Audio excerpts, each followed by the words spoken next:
I had been in the hospital for 3 days, yet neither my daughter nor my son-in-law came to see me. Near midnight, loneliness broke me. I called my best friend and whispered, "I don't need anyone to save me.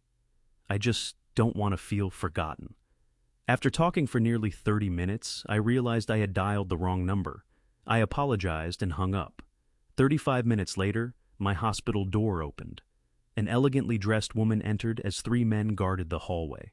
She stared at me the way someone stares at a thing they have spent years trying to find, and said, "My father never stopped looking for you." What she revealed next changed everything. If this story is already pulling at something in your chest, you're exactly where you need to be. Welcome to Revenge Dad. Before we go further, drop a comment and tell me, where are you watching? From your city, your country. I read every single one. Some elements of this story are fictional, crafted for reflection and storytelling. Any resemblance to real people or places is coincidental, but what it teaches you is worth keeping.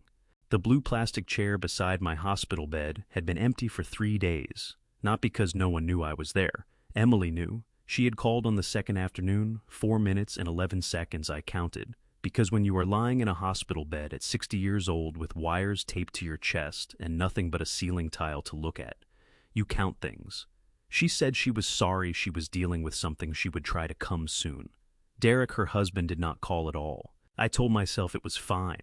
I had been telling myself things were fine for 8 years, ever since the morning I came home from Lenox Hill Hospital without Margaret, and stood in our kitchen in Brooklyn, looking at her coffee mug still sitting on the counter where she had left it.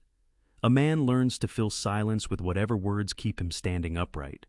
But on the third night, the silence stopped cooperating. The man in the bed across from mine, Mr. Hector Reyes, 71, a retired transit worker from the Bronx, had his son visit that evening. The boy was maybe 35, still in his work clothes, a Con Edison jacket with a tear on the left sleeve. He brought a container of rice and beans wrapped in foil, still warm enough to steam, when he peeled back the corner. He pulled the blue plastic chair close to his father's bed and sat in it like it was the most natural place in the world for him to be. I watched Mr. Reyes reach out and squeeze his son's hand. The son squeezed back and said something in Spanish that made the old man laugh, a real laugh, the kind that comes from the belly and doesn't ask permission. I turned my face toward the window. Outside, the lights on the bridge stretched thin across the water, and I looked at them until I felt steady enough to look away.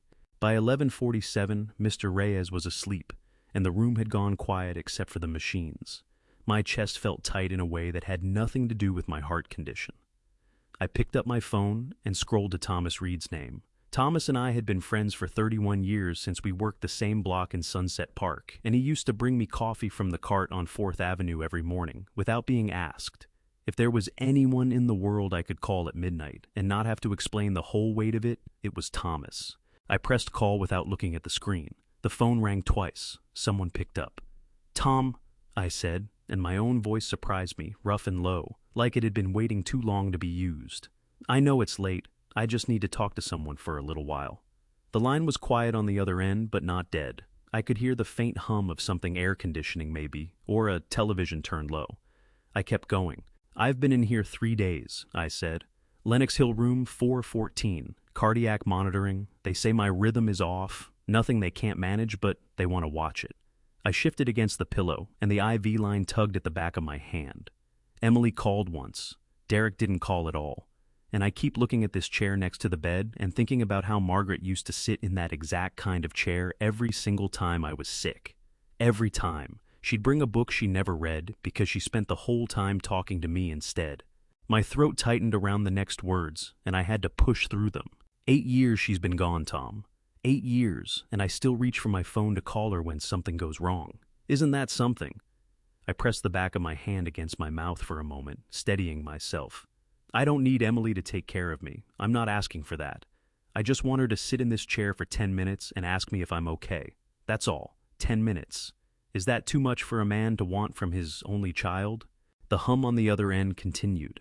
I talked for nearly 30 minutes. I told the story of the day Margaret was diagnosed, how she had taken my hand in the parking garage of the hospital, and said, "Well, we'll deal with it the way we deal with everything together. How we did deal with it for 11 months until we couldn't anymore." I talked about Emily growing up, how she used to fall asleep on my shoulder during Mets games, how she cried at her mother's funeral, in a way that tore something open in me that I didn't know how to close. I talked about Derek, how polished he was the first time Emily brought him home, how he shook my hand with both of his and said, "Sir, I want you to know, I understand how important family is." I talked until I ran dry. Then a voice came through the phone, a woman's voice, calm and careful. "Sir," she said, "I'm so sorry, but I think you may have the wrong number."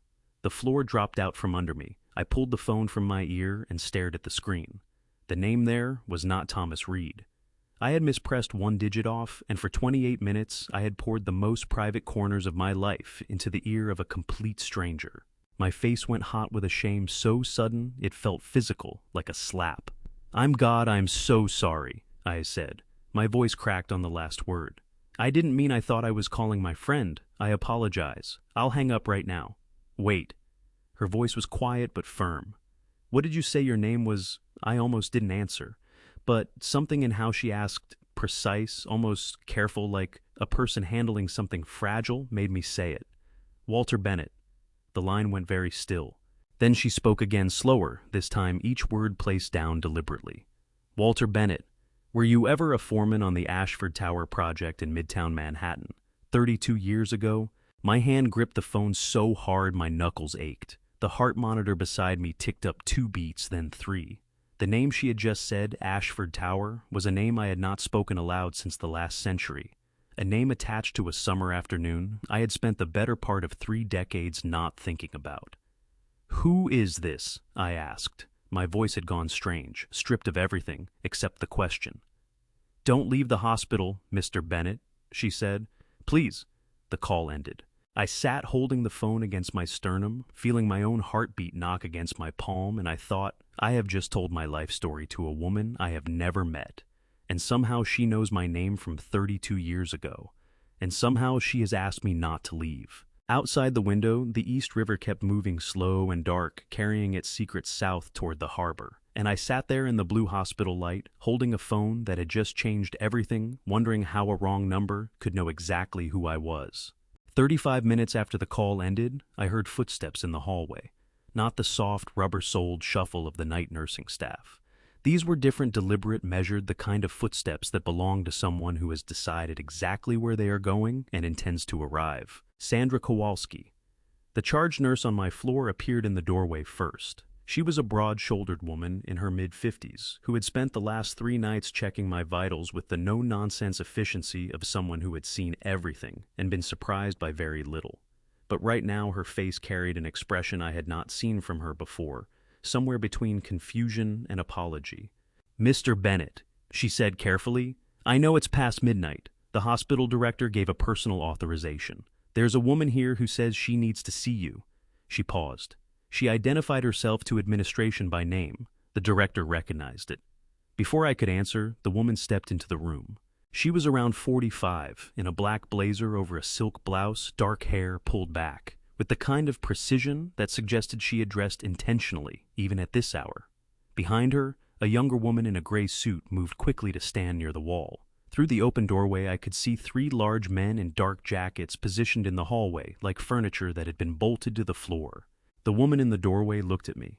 Not the way people look at a patient with that careful, pitying distance. She looked at me the way you look at something you have been searching for long enough that seeing it finally doesn't feel entirely real.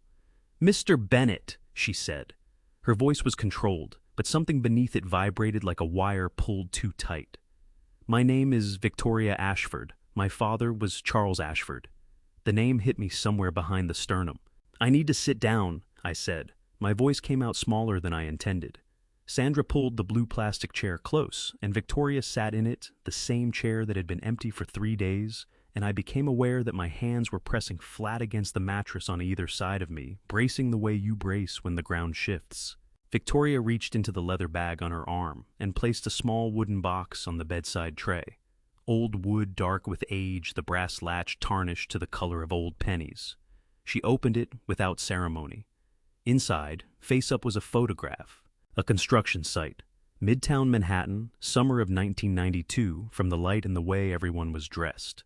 A young man in a hard hat and a canvas workshirt face, half covered in concrete dust, looking directly into the camera with the expression of someone who has just been through something and hasn't yet decided how to feel about it. The young man was me. 32 years younger, 30 pounds lighter, with hair that hadn't yet learned the color of winter. But unmistakably, undeniably me. My throat closed around a sound I didn't make. "Turn it over," Victoria said quietly. I picked it up with fingers that had begun to tremble, a fine, involuntary trembling that started at the knuckles and moved inward. I flipped the photograph. On the back, in handwriting, I didn't recognize someone had written in blue ink that had faded to the color of a bruise. "If you ever find this man, remember that you have a father today because he did not run." The trembling moved up my arms and into my chest. I set the photograph down because I was no longer certain I could hold it steadily. "Your father," I said. The words tasted strange in my mouth, like something that had been stored too long. "Charles Ashford. He was on the 14th floor." "Yes." The northeast stairwell had already given way. I heard him shouting. I stared at the photograph on the tray at the young man I used to be. "I almost didn't go back. I want you to know that. I stood outside on the street and I almost didn't go back." Victoria's jaw tightened. Her eyes were bright in a way that had nothing to do with happiness. "But you did." "I couldn't leave a man up there." My voice cracked on the last word, and I pressed my lips together hard, steadying myself. "I pulled him out through the west corridor. We were maybe 40 feet clear when the stairwell came down. I went back to work 2 weeks later. I didn't think it was something that needed following up on. I just went back to work. My father spent 11 years trying to find you." Victoria's voice was steady, but her hands folded in her lap were pressing against each other with visible force. "The contractor's personnel records were lost when the company dissolved in '94. He hired investigators twice. He never stopped looking. Something in my chest cracked open slowly the way old wood splits along a grain you didn't know was there. He passed away 4 years ago," she continued. "He kept that photograph in his desk drawer until the last week of his life. He made me promise that if I ever found you, I would tell you." She stopped, took one careful breath. "He made me promise I would tell you that every good thing that happened to him after that summer happened because you went back up those stairs." I could not speak. My eyes burned with a heat I hadn't felt in years, and I turned my face slightly toward the window so that Victoria Ashford would not see a 60-year-old man come apart in a hospital bed over something that happened before she was fully grown. But she was not finished. She reached into her bag and removed a tablet, and when she set it on the tray beside the photograph, her expression changed. The grief that had been sitting close to the surface pulled back, replaced by something sharper and more deliberate. "Mr. Bennett," she said, "I didn't come here only to thank you." On the screen was a photograph taken outside a Midtown hotel. My son-in-law, Derek Lawson, walking out of the revolving door beside a man I had never seen, tan suit, dark hair, the smile of someone permanently auditioning for something.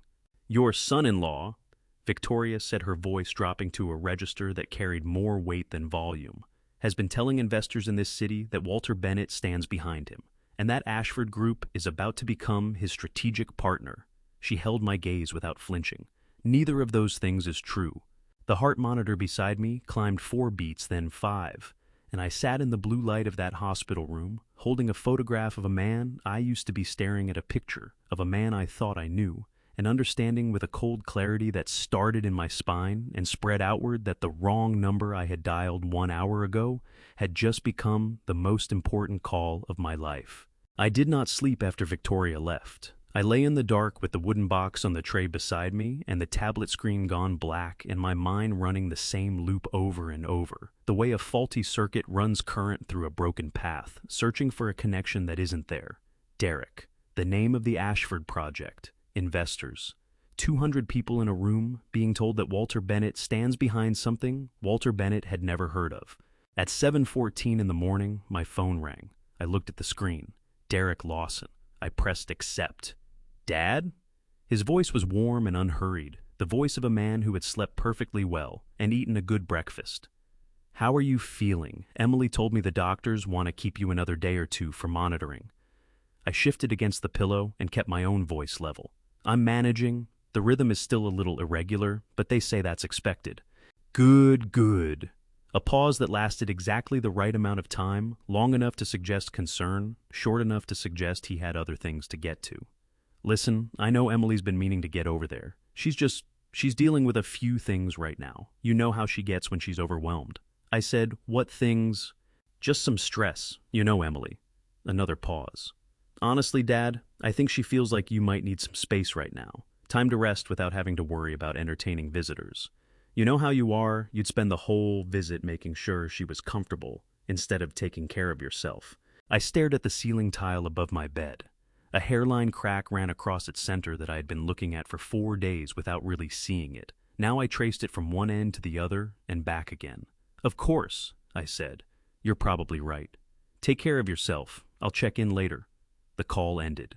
I put the phone face down on the tray next to the wooden box. My jaw was tight. My back teeth were pressing together in a way that was going to give me a headache by noon, and I didn't do anything to stop it. He had just told me that Emily thought I needed space. What he did not know was that at 2 in the morning, I had been lying in that same bed thinking about the empty chair, and the only person I had wanted to call was my daughter. I picked up the phone, and this time I looked at the screen before I dialed. Thomas Reed. I pressed call. He answered on the second ring, already awake, his voice carrying the particular alertness of a man who spent 30 years with the NYPD and never fully stopped listening for things that didn't sound right.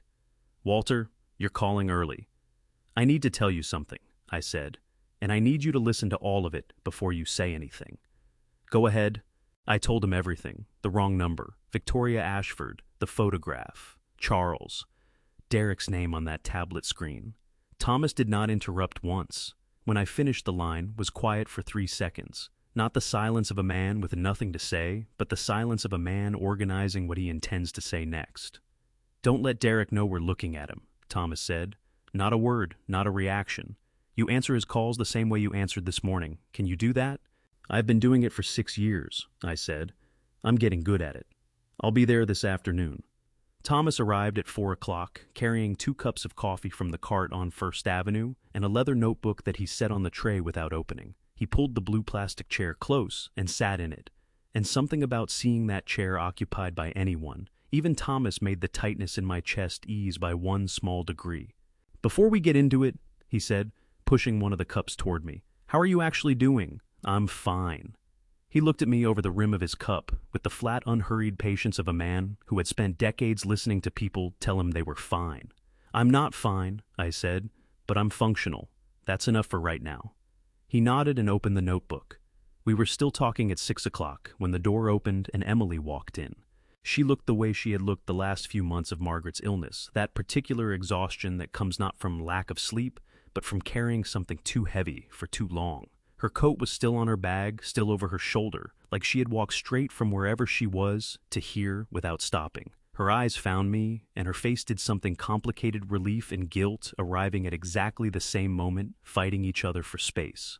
Dad, she said, and her voice broke on that single syllable like a bone that had been under pressure for too long. She crossed the room in 4 steps and took my hand in both of hers, squeezing hard enough that I could feel her pulse against my knuckles. I'm so sorry. I'm so sorry I didn't come sooner. Sit down, sweetheart. She pulled a chair from the corner, not the blue plastic one Thomas was in that, and dragged it close until her knees were nearly touching the bed rail. Her eyes were red at the corners, the kind of red that comes from crying in a car where no one can see you. Dad, why didn't you want me to come? She asked. The question came out small and confused the voice of a younger version of my daughter. Derek said he told me you wanted to rest, that having visitors would just add stress. I didn't want to make things worse. The words landed in my chest like something dropped from a height. Emily, I kept my voice careful. Who told you that I didn't want you here? She blinked. Derek did. And what did Derek tell you? I said exactly. She opened her mouth, then closed it. Her brow pulled together slowly, the way a person's face changes when they're doing arithmetic in their head, and the numbers are not adding up the way they should. He said you called him, she said slowly. That you told him you needed space, that you'd let us know when you were ready for company. Her grip on my hand tightened until her knuckles went pale. Dad, did you call him and say that? No, I said. I didn't. Emily's face went through 3 expressions in the space of 2 seconds. Disbelief, understanding, and something that looked very much like the ground falling away beneath her feet. Her chin trembled. She pressed her lips together hard, fighting it, but her eyes filled anyway, and one tear ran straight down her left cheek before she could stop it. "He told me you didn't want me here," she said. The words came out barely above a whisper.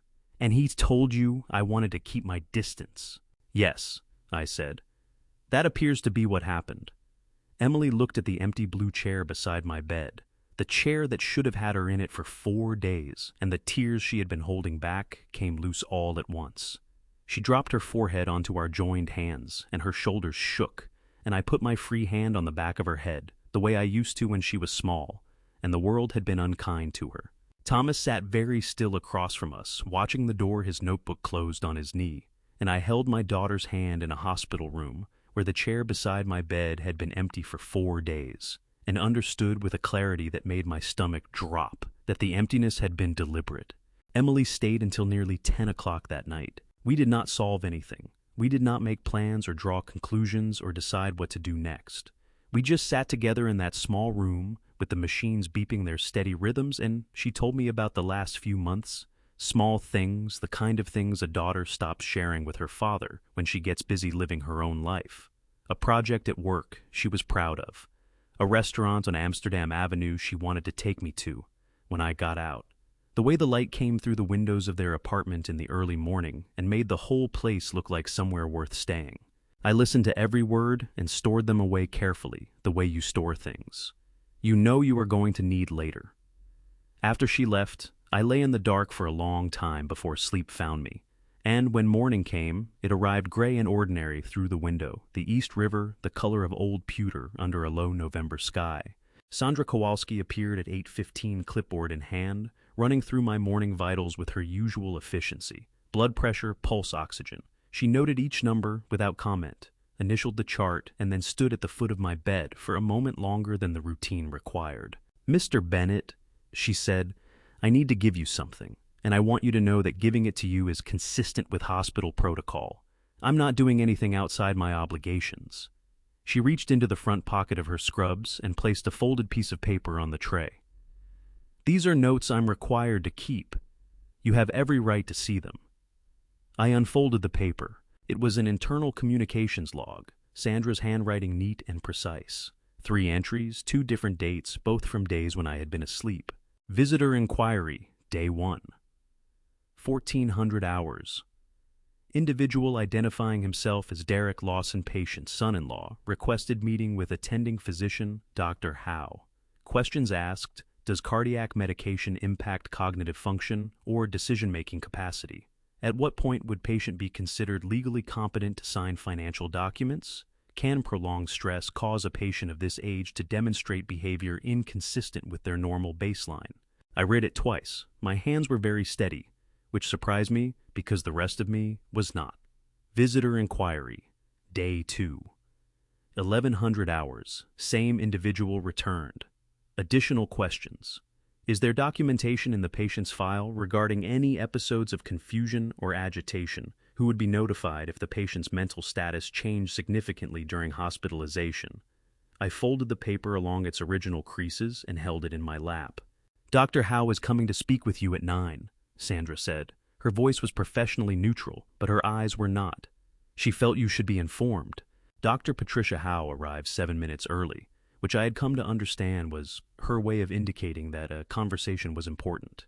She was a compact woman in her early 50s with the unhurried manner of someone who had delivered enough bad news to know that speed doesn't soften it. She pulled a chair close, sat down, and looked at me directly. "Mr. Bennett, I want to be straightforward with you," she said. "The questions Mr. Lawson asked me were not the questions of a worried family member. They were specific, procedural, and pointed in one direction. Article 81. I said. She looked at me steadily. "You know about it." "I learned about it last night." I set the folded paper on the tray. "New York mental hygiene law. He's building a case to file for guardianship." Dr. Howe nodded slowly.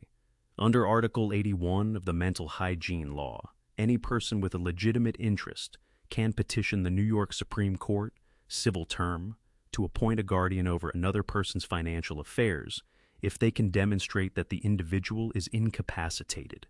The burden of proof is not as high as people assume." She paused, letting that settle. "If a judge accepts the filing, The court will appoint an independent court evaluator, a neutral party, who will visit you and assess your capacity typically within 15 to 30 days. During that review period, your ability to execute financial documents can be significantly restricted. I looked out the window at the gray river. He comes in twice while I'm asleep, I said. Asks questions about my cognition, gets a clip of me shouting at him on a bad night and puts it online, files paperwork saying I'm not of sound mind. I turn back to Dr. Howe. And then, for 90 days, I can't sign anything, can't contradict anything he says about my assets, can't protect myself on paper. That appears to be the shape of it, she said quietly. My chest tightened until breathing required conscious effort. I had spent 40 years as an electrical engineer.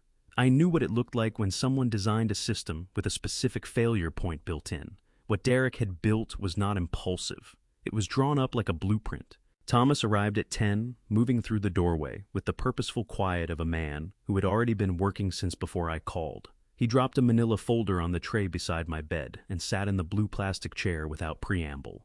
California records, he said. I pulled them through a contact at the state bar and a background service I've used since the job. He flipped the folder open. 2 civil suits, 2014 Los Angeles County breach of contract fraud in the inducement. Settled out of court non-disclosure agreement. 2017 San Diego, same basic structure, different victim. Settled again. I stared at the documents. The names of the plaintiffs were redacted, but the case numbers and filing dates were there solid and real as anything I had ever held in my hands. He's done this before, I said. The words felt strange in my mouth, too simple for what they contained. Thomas looked at me over the rim of his reading glasses with an expression I recognized from 30 years of friendship. It was the expression he used when the news was worse than the words being used to deliver it. Walter, he said, Derek Lawson didn't make one bad decision and stumble into this. He came into your family with a method. He has been practicing. The heart monitor beside me ticked up steadily. I pressed my back teeth together and breathed through my nose and looked at the folder on the tray. The folder that meant the man who called me dad at family dinners and shook my hand at Christmas had done this before to someone else in a different city and walked away clean both times. Outside, a tugboat moved slowly up the East River, pushing against the current, and I watched it until it disappeared beneath the bridge. And I thought, 40 years ago, I learned that a broken circuit doesn't fix itself. You find the fault. You isolate it. And then you cut the power before it burns everything down. Thomas had been gone for less than 2 hours when he called back. Pull up Facebook, he said. Search your own name. I had not been on Facebook in 4 years. Margaret had set up the account for me in 2012, and I had used it exactly long enough to understand that I did not enjoy it, then stopped. I opened it, now typed Walter Bennett into the search bar, and found myself looking at a video that had been shared hundreds of times across multiple platforms within hours. 47 seconds. The footage was shot through a window slightly blurred at the edges, the angle slightly high, the way a phone camera looks when someone is holding it above a windowsill. The location was my living room in Brooklyn. The date stamp in the corner read 8 weeks ago. On screen, I was standing in the center of the room with my arm extended pointing toward the front door, and I was shouting, "Get out of my house!" My own voice tinny through the phone, speaker ragged with anger. "Get out right now! Do you hear me? Get out!" The clip ended there, 47 seconds. The caption beneath it read, "Concerned about a family member's behavior." Has anyone else experienced this with an aging parent? The comments were already running into the hundreds. Poor Derek, he seems so patient with this. Someone needs to check on this man. My grandfather acted like this before his diagnosis. It's heartbreaking. Is he safe to be alone? My hand gripped the phone until the case creaked under the pressure. My back teeth locked together so hard, a pain shot up through my left jaw and into my temple. I breathed through it one long breath, then another, and made myself keep reading, because I needed to understand exactly what had been built here before I could understand how to dismantle it. 8 weeks ago, I knew exactly what had happened. 8 weeks ago, Derek had come to the house on a Tuesday afternoon, unannounced, letting himself in with the key Emily had given him years earlier.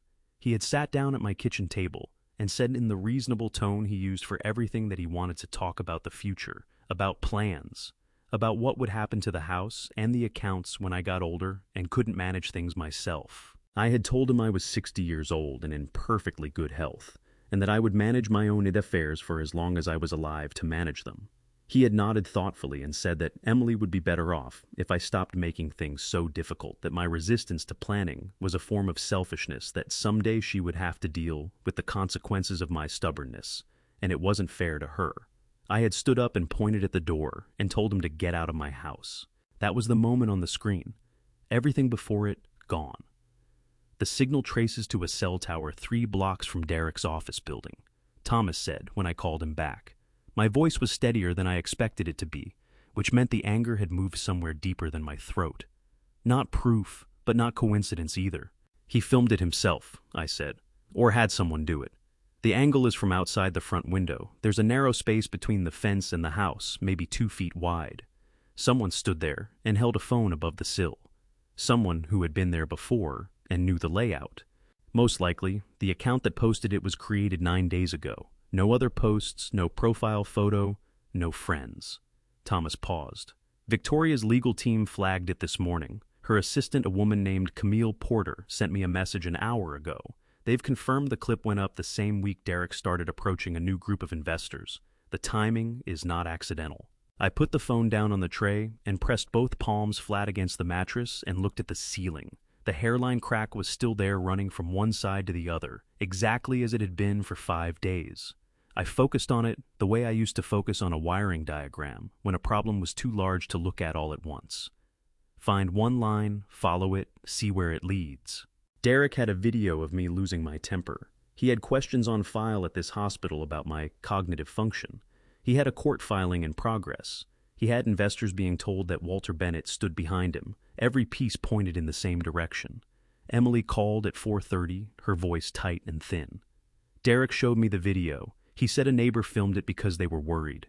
"Dad, I need you to tell me what was happening in that clip." "I told him to leave my house," I said. "After he told me your life would be easier if I stopped being difficult." The part before he said that didn't make it into the video. A sharp intake of breath on her end. "He said that to you?" "He did.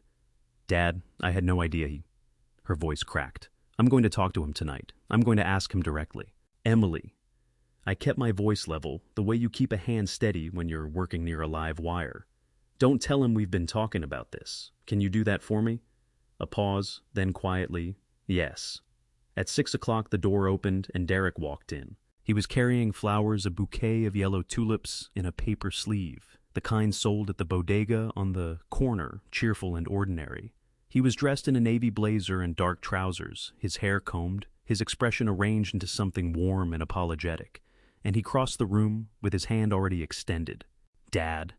He took my hand and pressed it between both of his. His palms were dry and warm and steady. "I'm so sorry I haven't been here sooner. Things have been complicated, but that's no excuse. How are you feeling?" "Better," I said, "day by day." He set the tulips on the tray, glancing at the wooden box, still sitting beside the monitor. His eyes moved over it without lingering, but I caught the flicker of calculation underneath the warmth, quick as a short circuit gone before it fully registered. "I hear you've reconnected with some people," he said, pulling the corner chair close and sitting down. "Victoria Ashford of all people. What are the odds?" He shook his head with what looked like genuine amazement. "Incredible family, incredible reputation. Dad, if you ever thought there was a chance for an introduction, I know it's a lot to ask, but it would mean the world. We've been trying to get a meeting with the Ashford Group for over a year." I looked at the man sitting across from me, the easy smile, the open posture, the tulips still wrapped in their paper sleeve, and I felt something settle in my chest. Not anger, not fear, something quieter and more permanent than either. "I'll see what I can do," I said. Derek's smile widened by exactly the right amount. He stayed for 40 minutes talking about nothing, and when he left, he squeezed my shoulder at the door and called me Dad one more time for good measure. I watched him go and thought he has no idea she already knows his name. He has no idea that while he was choosing which flowers to bring, the people he is most afraid of were already comparing notes. And I thought about the electrical principle I had taught every apprentice who ever worked under me, that the most dangerous moment in any circuit is not when the fault occurs. It is the moment just before the breaker trips, when the current is still running and everything looks perfectly fine.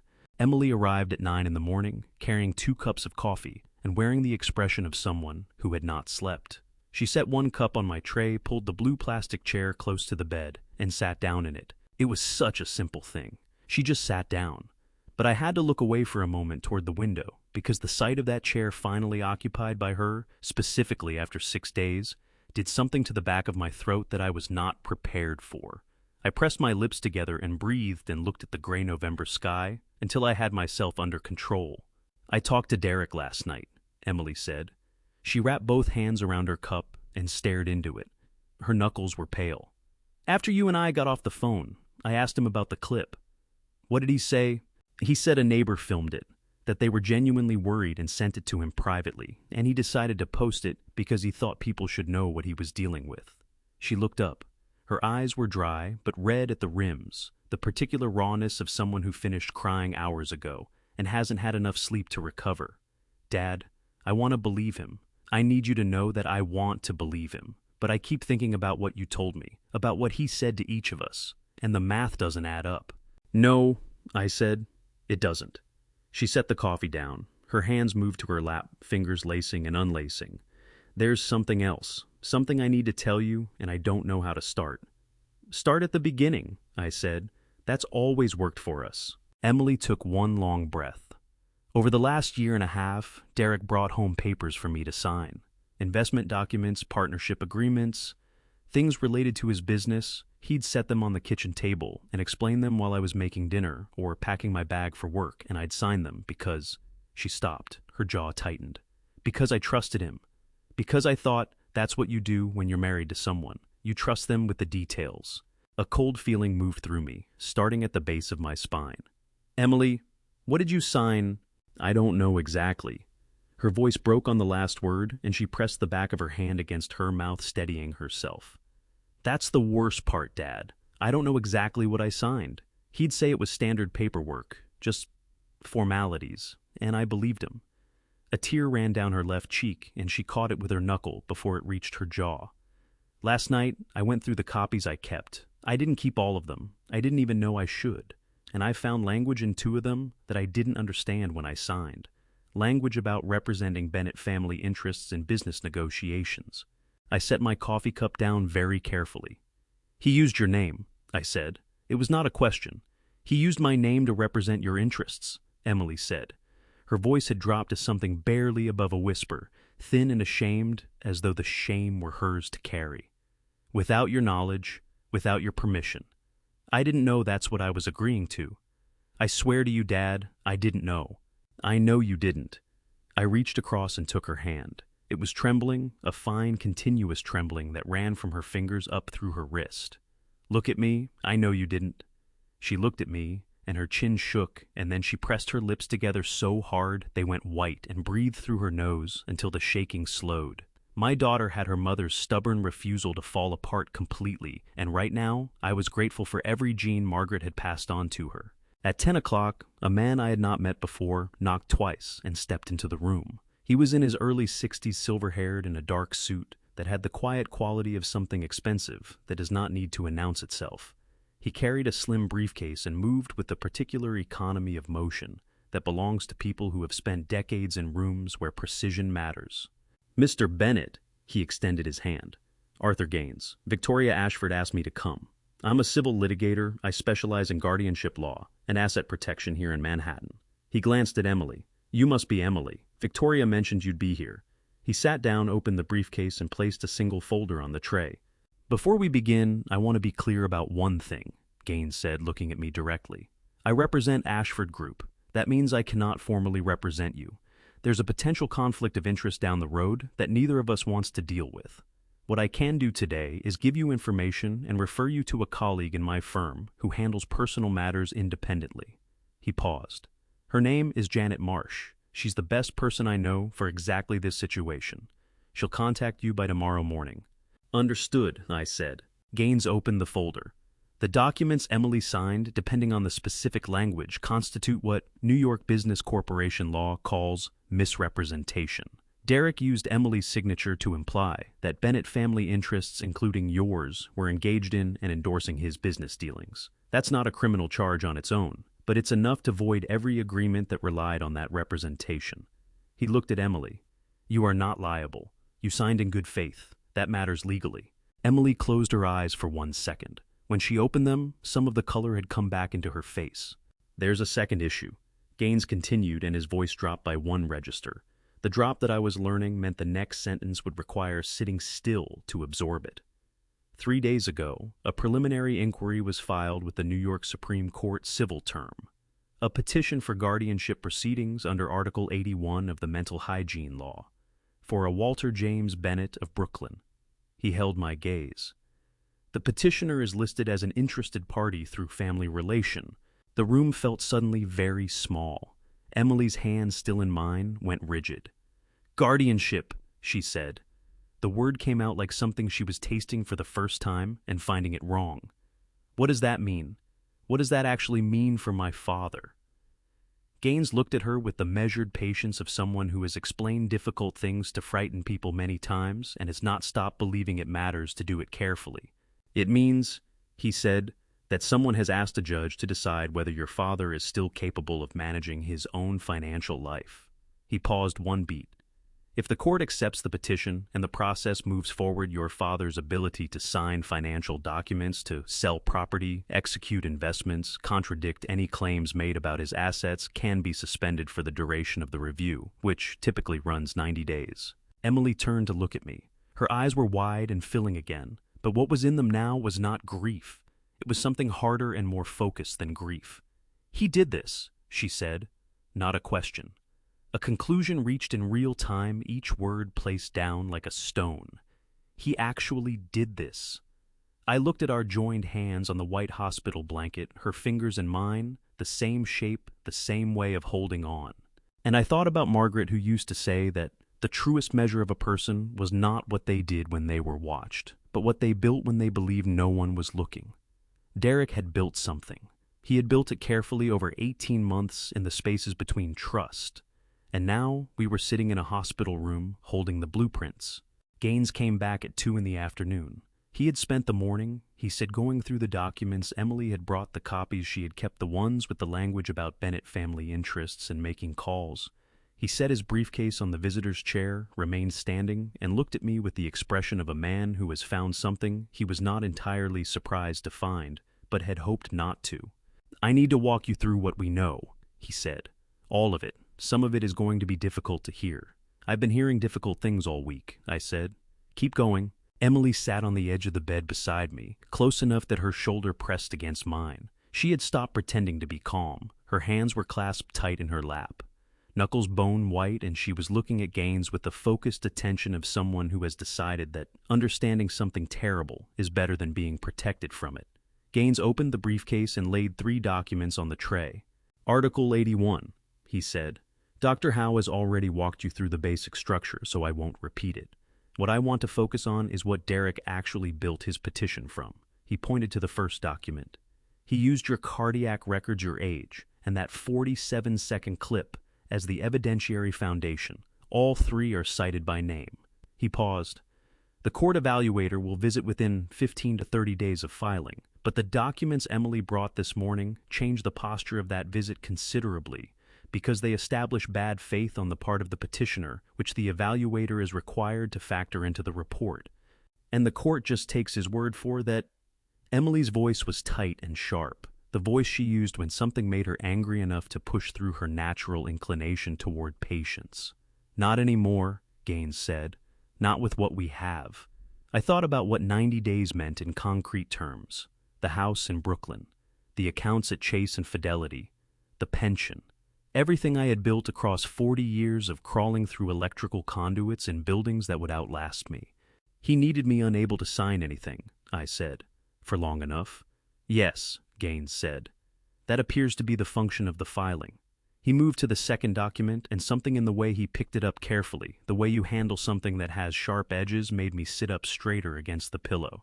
This morning, my colleague at Chase flagged something in your account records. Janet Marsh filed an emergency account review request, yesterday evening's standard procedure, when unauthorized access is suspected. The response came back this morning. Gaines set the document flat on the tray and turned it so I could read it. Approximately 9 weeks ago, the email address associated with your Chase account notifications was changed.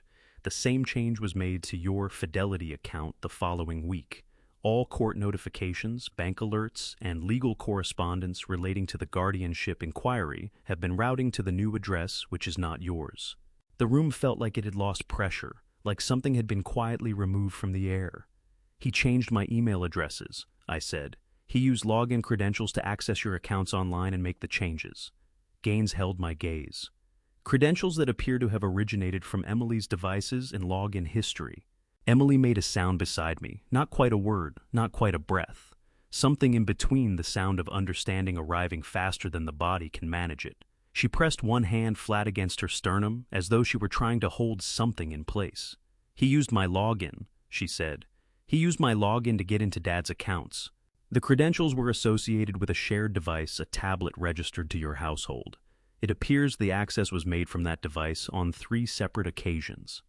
Gaines looked at Emily with something that was not quite sympathy and not quite distance, the careful expression of a professional who understands that the person in front of him is also a victim and needs to hear what comes next without feeling accused. Emily, you did not authorize this, using your credentials to access accounts that were not yours, your father's accounts over which you had no authority, that constitutes unauthorized access under the Computer Fraud and Abuse Act, Federal Law, 18 U.S.C. Section 1030. Emily's hand dropped from her chest to her lap. Her chin was trembling again, and she pressed her teeth together to stop it hard enough that I could see the muscle in her jaw working. He used me, she said. He used my login to steal my father's mail. That is essentially what happened, Gaines said quietly. I looked at the document on the tray and thought about 40 years of electrical work, about the basic principle I had explained to every apprentice who ever handed me a wire stripper in a crawl-space current follows the path of least resistance. It does not break locks. It does not force doors. It finds the connection that is already there and runs through it. Derek had not forged anything. He had not broken into anything. He had found the wire that was already connected, Emily's trust, Emily's login, Emily's name on the dotted line, and he had run current through it until it served his purpose. What do we do? Emily asked. Her voice had steadied itself into something flat and determined, the voice of a person who has finished being shocked and is ready to start being useful. 3 things immediately, Gaines said, and he held up one finger at a time. First, Walter, you change every password, every login, every security question on every account today. Janet Marsh's office will walk you through it this afternoon. Second, I am filing a formal response to the Article 81 petition on your behalf, along with Dr. Howe's written certification of your cognitive competence. That certification, combined with Sandra Kowalski's documentation of Derek's hospital inquiries, significantly weakens the grounds of his petition. He held up the 3rd finger. And third, the email redirection and unauthorized account access goes to the FBI field office in Manhattan. This is not a civil matter. This is a federal offense. Emily looked at him. The FBI. The Computer Fraud and Abuse Act is a federal statute, Gaines said. This is not small claims court. What Derek did to those accounts is the kind of thing that opens investigations. Thomas arrived at 3:30. Let himself in with the quiet of a man who had been coming and going from hospital rooms long enough to know how, and stood at the foot of the bed reading the documents on the tray without being invited to. After 2 minutes, he looked up. He built the walls before he lit the fire, Thomas said. Change the email so Walter never sees the court notice. File the guardianship so Walter can't sign anything. Use the credentials so nothing traces back directly. He set the last document down. Walter, this man is not improvising. Every piece of this was in place before you ever went into that garage. I looked at the ceiling. The hairline crack was still there, patient and unchanged. Then we stop being surprised, I said, and we start being deliberate. That evening, Janet Marsh called my room at 6:47 and spent 40 minutes walking me through every account, every password, every recovery email, changing each one, while I repeated the new credentials back to her and wrote them in the small notebook Thomas had left on my tray. By 8 o'clock, every door Derek had been walking through was closed, and for the first time in a week, I felt something I recognized from 40 years of electrical work, the particular satisfaction of a circuit properly isolated, current, stopped, damage contained. It was not victory, but it was a start. Before I tell you what Emily found that night, what was hidden in a locked drawer while her husband slept, I need to know you're still with me on Revenge Dad.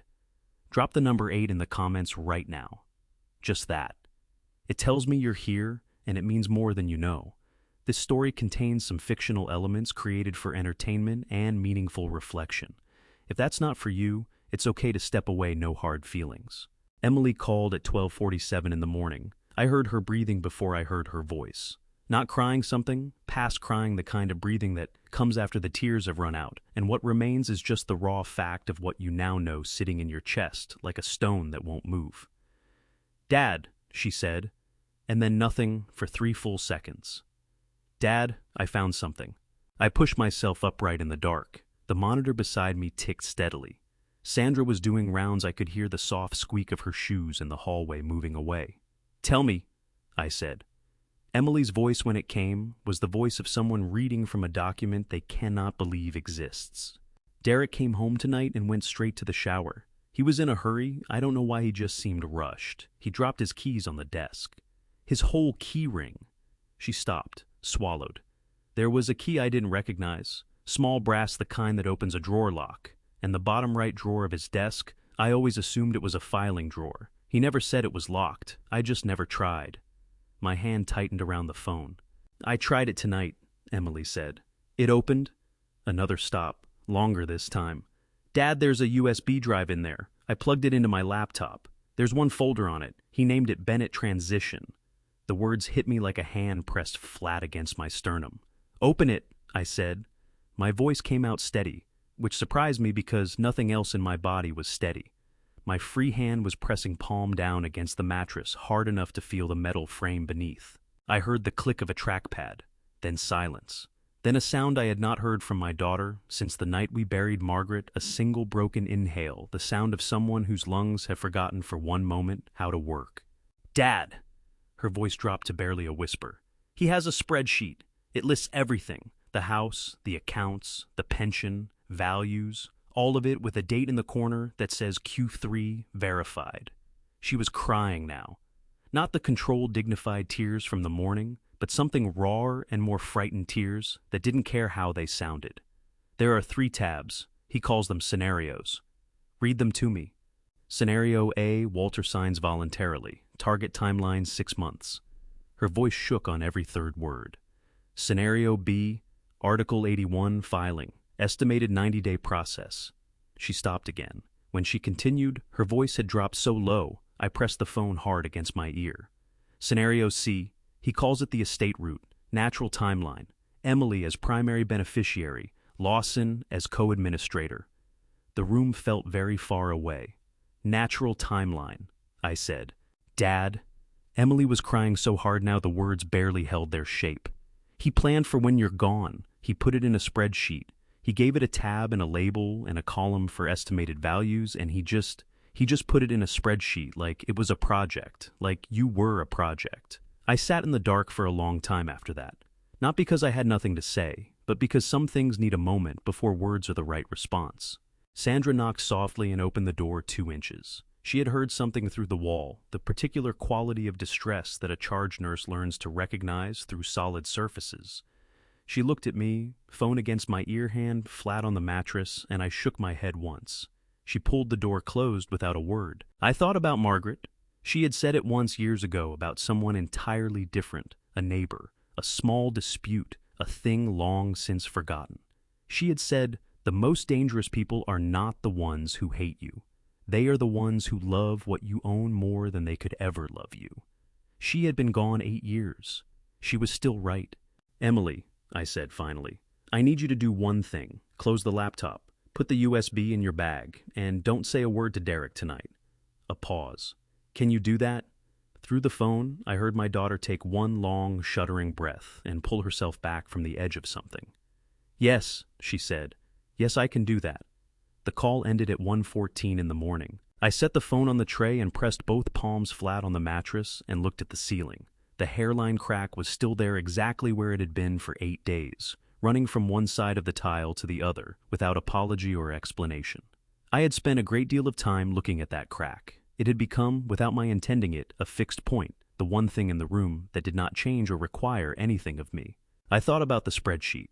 3 tabs, 3 scenarios. The house on the block in Brooklyn where Margaret had planted rose bushes along the front fence the spring after we moved in.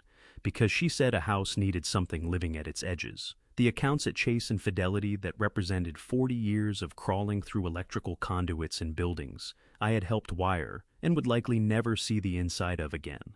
The pension, all of it reduced to column headers and estimated values and a date stamp that said Q3 verified, as though my life were a quarterly report waiting to be filed. Scenario C, natural timeline.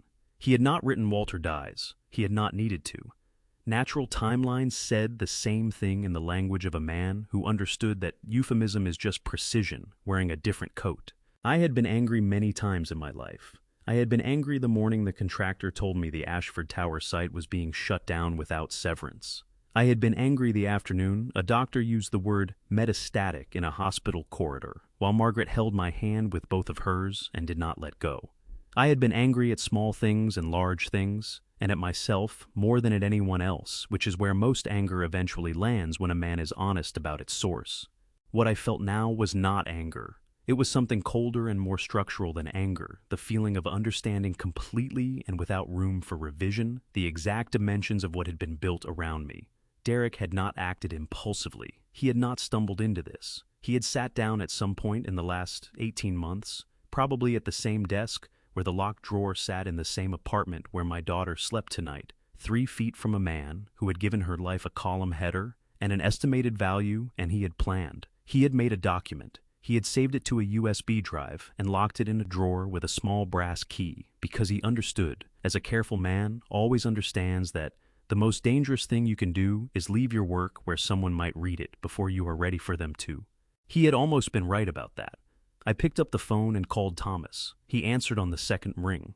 It was past 1 in the morning, and Thomas answered on the second ring, which told me that either he had been awake or he had learned in 31 years of friendship to sleep lightly when I was in a hospital bed. Walter. His voice was alert, not groggy, not climbing toward wakefulness. Simply present the way Thomas was always simply present when it mattered. Emily found a USB drive in Derek's desk, I said. Locked drawer. He has a spreadsheet. 3 scenarios for taking control of my assets. The third one is labeled Natural Timeline and lists me as deceased with Emily as primary beneficiary and himself as co-administrator. The line was quiet for 4 seconds. Where is Emily now? Thomas asked. Still in the apartment? I told her to close the laptop and say nothing to Derek tonight. Good. Another pause shorter. Is she safe? I had not asked myself that question. The moment Thomas asked it, the cold structural feeling in my chest shifted by 1 degree into something with more heat in it. I believe so, I said carefully. Derek's method has been paperwork and distance and manipulation, not anything else. All right. Thomas's voice was steady and deliberate, the voice of a man organizing information into the correct sequence before he speaks it. The USB goes to Janet Marsh first thing in the morning. Emily carries it herself directly. She does not scan, it does not photograph, it does not email anything from it. She carries it in her bag and hands it to Janet in person. A pause. And Emily needs to be out of that apartment before Derek wakes up tomorrow. She won't want to leave without a reason he'll believe. She can tell him she's going to see you, Thomas said. That's not a lie, and by the time he thinks to question it, she'll already be somewhere else. I looked at the ceiling again. The crack. The steady blue light of the monitors. The East River sitting dark and silent beyond the glass, indifferent to all of it. Thomas, I said. He planned for my death. He gave it a tab name and a timeline. I know, Thomas said. Not, I'm sorry, not that's terrible. Just, I know the 2 words of a man who has sat with terrible information before and understands that the most useful thing you can offer someone holding it is the plain acknowledgement that you are holding it with them. How does a man sit across from me at Christmas dinner, I said, and shake my hand and call me Dad and look me in the eye and have a spreadsheet at home with a tab for when I'm dead? Thomas was quiet for a moment. Then he said simply, because he was never looking at you. He was looking at what comes after you. I had no answer for that. There was no answer for that. It was just true the way certain facts are true, not comforting, not useful, simply accurate in a way that does not require your permission. Get some sleep, Thomas said. I'll be there at 8. I won't sleep. I know, get some anyway. The call ended. I lay in the blue hospital dark with the wooden box on the tray beside me and the phone face up on the blanket, and I thought about Emily in that apartment asleep now perhaps, or lying awake in the same dark. I was lying in a USB drive in her bag and a man 3 feet away who had assigned her father's death a column and a color code. And I thought about Margaret one more time, about what she had said about the most dangerous people, about how right she had been, and how I wished for the 10,000th time since the morning I came home from this same hospital without her that she were here to be right about things in person. Outside, the bridge lights held their positions above the water, steady and unchanged, the way certain things hold their positions regardless of what is happening beneath them. I closed my eyes. I did not sleep for a long time, but eventually the dark did what dark does when you stop fighting it. It simply continued, patient and complete, and somewhere inside it, I found an hour of rest that was enough to carry me to morning. Thomas arrived at 8 in the morning with coffee and a manila folder, and the look of a man who had been awake since 5. He set the coffee on the tray, sat in the blue plastic chair, and opened the folder without preamble. Outside the window, the East River was the color of pewter under a pale sky, and the morning light made everything in the room look very clear and very cold. "Lawrence Pruitt," Thomas said. "Estate attorney, office on East 72nd Street, Upper East Side. 17 years in practice, specializes in high net worth estate planning and asset transfer." He looked up at me over the folder. "Derek went to see him 6 weeks ago." I set my coffee down. He asked Pruitt about the process for modifying a beneficiary designation. Thomas continued, "In cases where the person who created the estate plan is still alive, but has experienced a significant change in mental or physical capacity." He read from his notes with the flat precision of a man who has learned that the most devastating information lands hardest when delivered without decoration. He also asked whether an existing will could be challenged or amended by a spouse acting on behalf of an incapacitated party.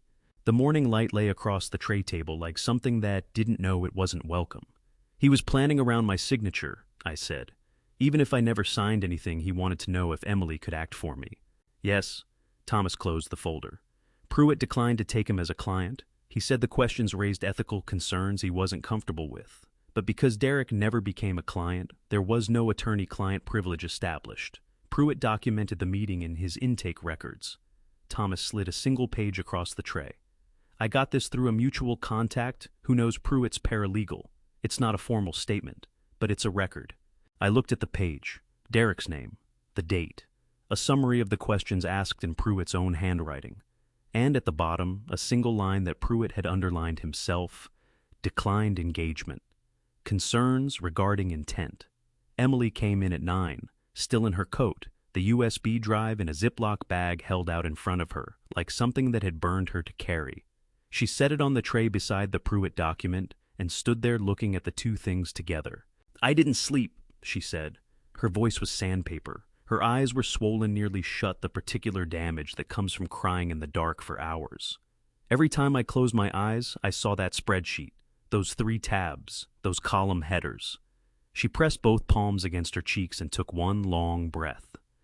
"Dad, what do we do with all of this?" "We use it," I said.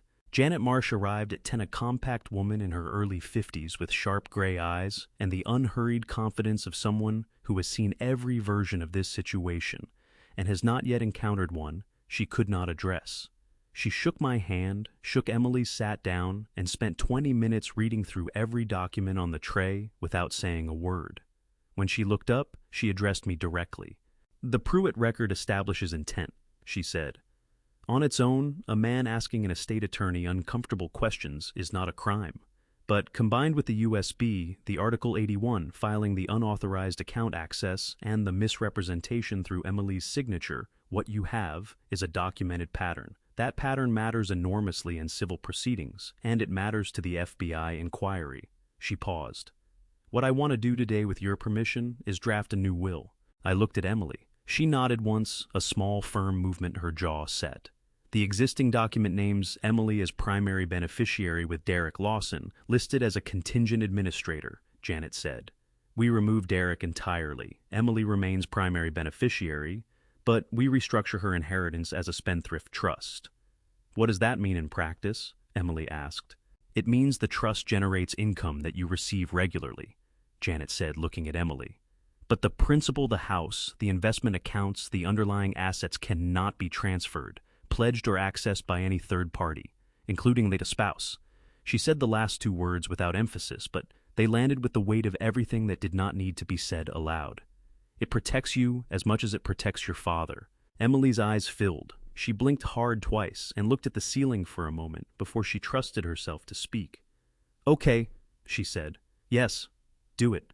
The notary Janet had arranged arrived at 11:30, an older man with a leather satchel who sat up at the foot of the bed, with the brisk efficiency of someone who notarizes documents in hospital rooms, often enough to have a system for it. He verified my identification, confirmed my full name and date of birth, watched me read each page of the new will, allowed to confirm comprehension, and witnessed my signature alongside Janet's.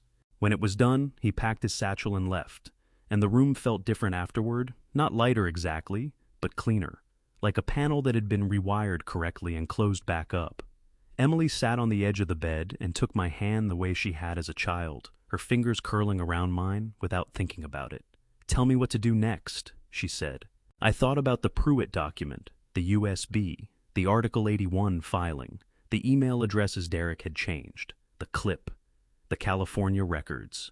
Every piece of it laid out in sequence the way you lay out a wiring diagram before you begin tracing a fault.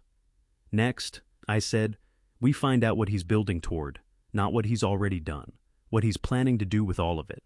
Thomas looked up from the corner, where he had been sitting, quietly reading through the documents one more time, with his reading glasses pushed down his nose. "I think I already know," he said.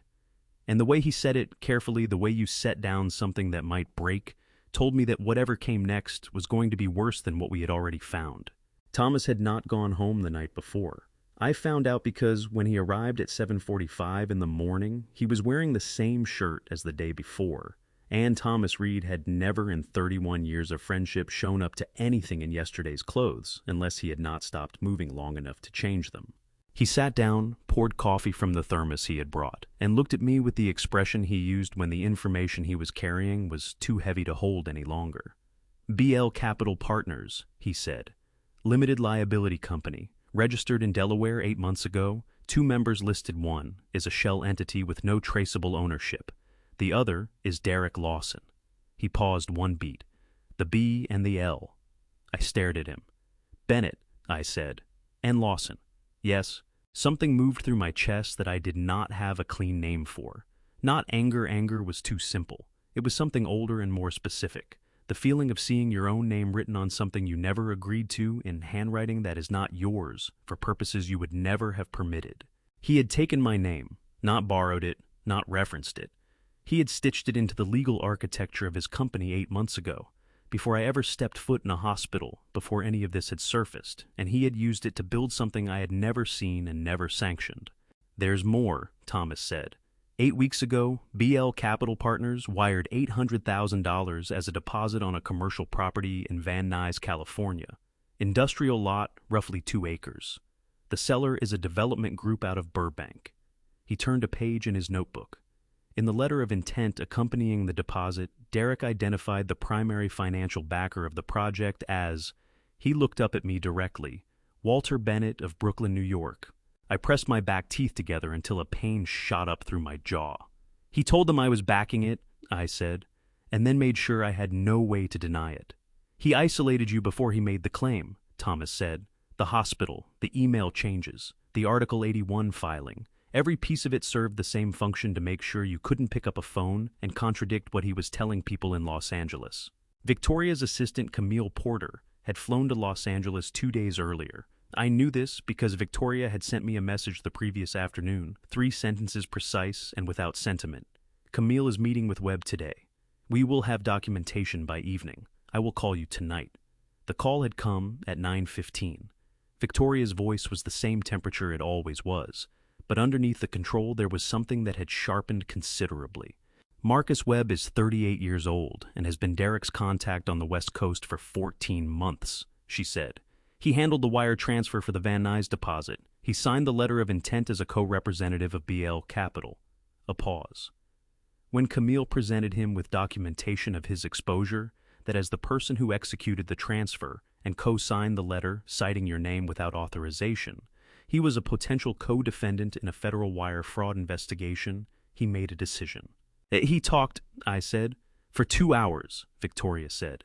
He provided every email, every wire record, every text message between himself and Derek, going back 14 months. He did not ask for anything in return. He simply calculated that the least dangerous place to be was on the correct side of the documentation. She sent the files to Janet Marsh and Thomas simultaneously. Thomas had spent the night reading them. 14 months of correspondence. Thomas said, setting the notebook down and picking up a printed summary instead. Derek told Webb 3 things consistently. First, that Walter Bennett was fully informed and supportive of the project. Second, that the Bennett family assets constituted a significant portion of the financial backing. Third, he stopped, looked at me with the flat, steady gaze of a man delivering a verdict. Third, that the Ashford Group was in active discussions to become a strategic partner, and that relationship was being facilitated through Walter's personal connection to the Ashford family. The room was very quiet. He had used my name. He had used the Ashford name. He had used a connection that did not yet exist between me and Victoria, as though it were already a done deal, signed and sealed and profitable. He had built a fiction out of a relationship that had been born not 8 months ago when his LLC was registered in Delaware, but on a single summer afternoon in 1992, when I had gone back up a stairwell because I heard a man shouting and I could not make myself leave. He had taken that too, without knowing it existed, without knowing what it meant. Emily called while Thomas and I were still sitting with the documents spread across the tray. "I need you to tell me something," she said. Her voice was very controlled in the way voices get when they are controlling something large and unstable. "Tell me that what you're finding is enough. Tell me we don't have to just sit here and wait for him to do something worse." "We're not waiting," I said. "We're building." "Building what?" I looked at Thomas across the tray. He was watching me with his reading glasses pushed down his nose, and the expression on his face was the one he used when he thought a person was about to say the right thing and was waiting to see if they would. A complete picture, I said. "Every piece he put in place, we're going to document it. Every claim he made using my name, every account he accessed, every investor he misled." I paused. "He built something using materials that weren't his. We're going to show exactly what he built and exactly where he got the pieces." Emily was quiet for a moment. Then she said in a voice that had found its footing, "Tell me what you need from me." That evening, Victoria called again. She had read the web documentation in full. She was quiet for a long moment before she spoke, the silence of someone organizing something large into the correct sequence. "Mr. Bennett," she said, "my father spent 11 years looking for you because of one afternoon. Derek Lawson spent 14 months building on your name without your knowledge." Another pause. "I think it's time the people he built it for heard from the actual foundation." Thomas came in the next morning and said 4 words before he sat down. "Derek hired a PI. He let that settle for exactly 2 seconds, then pulled the chair close and opened his notebook. Gary Mitch, 44 years old, licensed in New York and New Jersey, runs a one-man operation out of an office in Woodside, Queens. I know him from the job we overlapped on 2 cases in 2008, 2011. He's competent, discreet, and he called me last night because he has a code about certain kinds of work.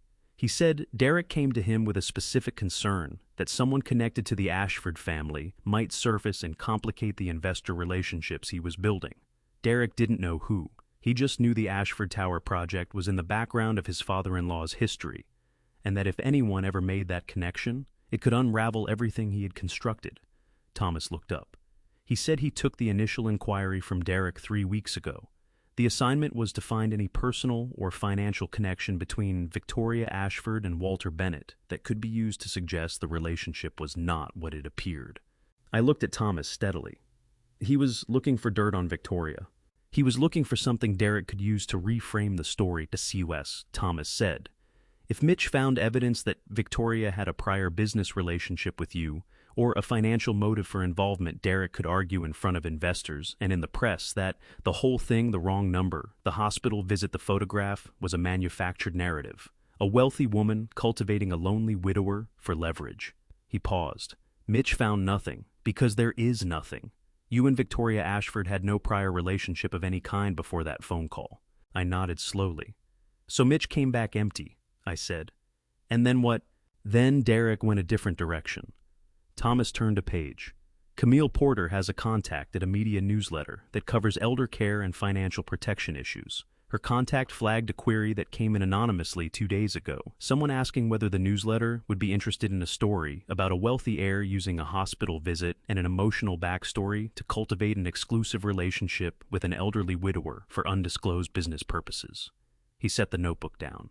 The query included details that could only have come from someone with direct knowledge of the situation. Specific details, the wrong number, the photograph, the timing of Victoria's visit. Something moved through me then that was not the quiet, patient anger I had been managing for 10 days. This was different. This was the kind of anger that starts in your chest and pushes upward and has to be actively contained, or it will come out of your voice and break things you need intact. I pressed both hands flat on the mattress. I breathed through my nose one long breath and another until the heat in my chest had dropped from a flash to a slow burn that I could work with. He went after her, I said. My voice came out lower than I intended. She came to a hospital room at midnight to thank a man her father loved for 32 years. And he tried to take that and make it into something dirty. Yes, Thomas said. He did not try to soften it or reframe it. He just said yes and let it sit there between us because it was true and it deserved to sit there. Does Victoria know? Camille told her last night. She also told me. Thomas folded his hands on the notebook. Victoria's response, according to Camille, was to sit quietly for approximately 30 seconds, and then say, "Good, now we know the shape of what he's willing to do." And then she went back to work. I almost smiled at that. There was something in it in the image of Victoria Ashford sitting quietly for 30 seconds, and then simply going back to work that reminded me of someone. Margaret had done the same thing. Every time the world handed her something unfair, she would go still for a moment, and then she would go back to work. She did not waste energy on outrage that could be spent on action. Thomas left at noon. Emily called at 2 in the afternoon. She had been going through more of the documents she had kept copies of, the partnership agreements, the investment paperwork, the things she had signed over 18 months at kitchen tables and on coffee shop counters and in the passenger seat of Derek's car, because he always seemed to need signatures. At moments when stopping to read carefully felt like a failure of trust. "I found another one," she said. Her voice was steadier than it had been in days, the steadiness of someone who has cried everything out and is now operating on something harder and more durable than emotion. A representation letter from 14 months ago. Derek signed it on behalf of the Bennett Lawson family. He listed our combined household assets, including a line item that said, and I am reading this directly, "Dad anticipated inheritance from W. Bennett Brooklyn estimated value range $4 million to $5 million. My jaw tightened until I felt it in my temples. He was counting my money, I said, before I was dead. He was selling it, Emily said, to investors as collateral. She was quiet for a moment, a working quiet, not an empty one. Then she said, "Dad, I need you to tell me we're going to end this, not manage it, not contain it, end it." I thought about Victoria going back to work. I thought about Thomas in yesterday's shirt reading files until 5 in the morning. I thought about the USB drive in the Ziploc bag and the Pruitt document and the web emails and Sandra Kowalski's neat handwriting on the intake log. I thought about the blue plastic chair that had sat empty during those first dark days, before Emily found her way back to it, before any of this had a shape I could work with. "We're going to end it," I said, "but we're going to do it right. We're going to do it in a room full of the people he lied to, with every piece of what he built laid out where they can see it." I paused. He used my name to fill that room. I'm going to walk into it. Emily didn't respond immediately.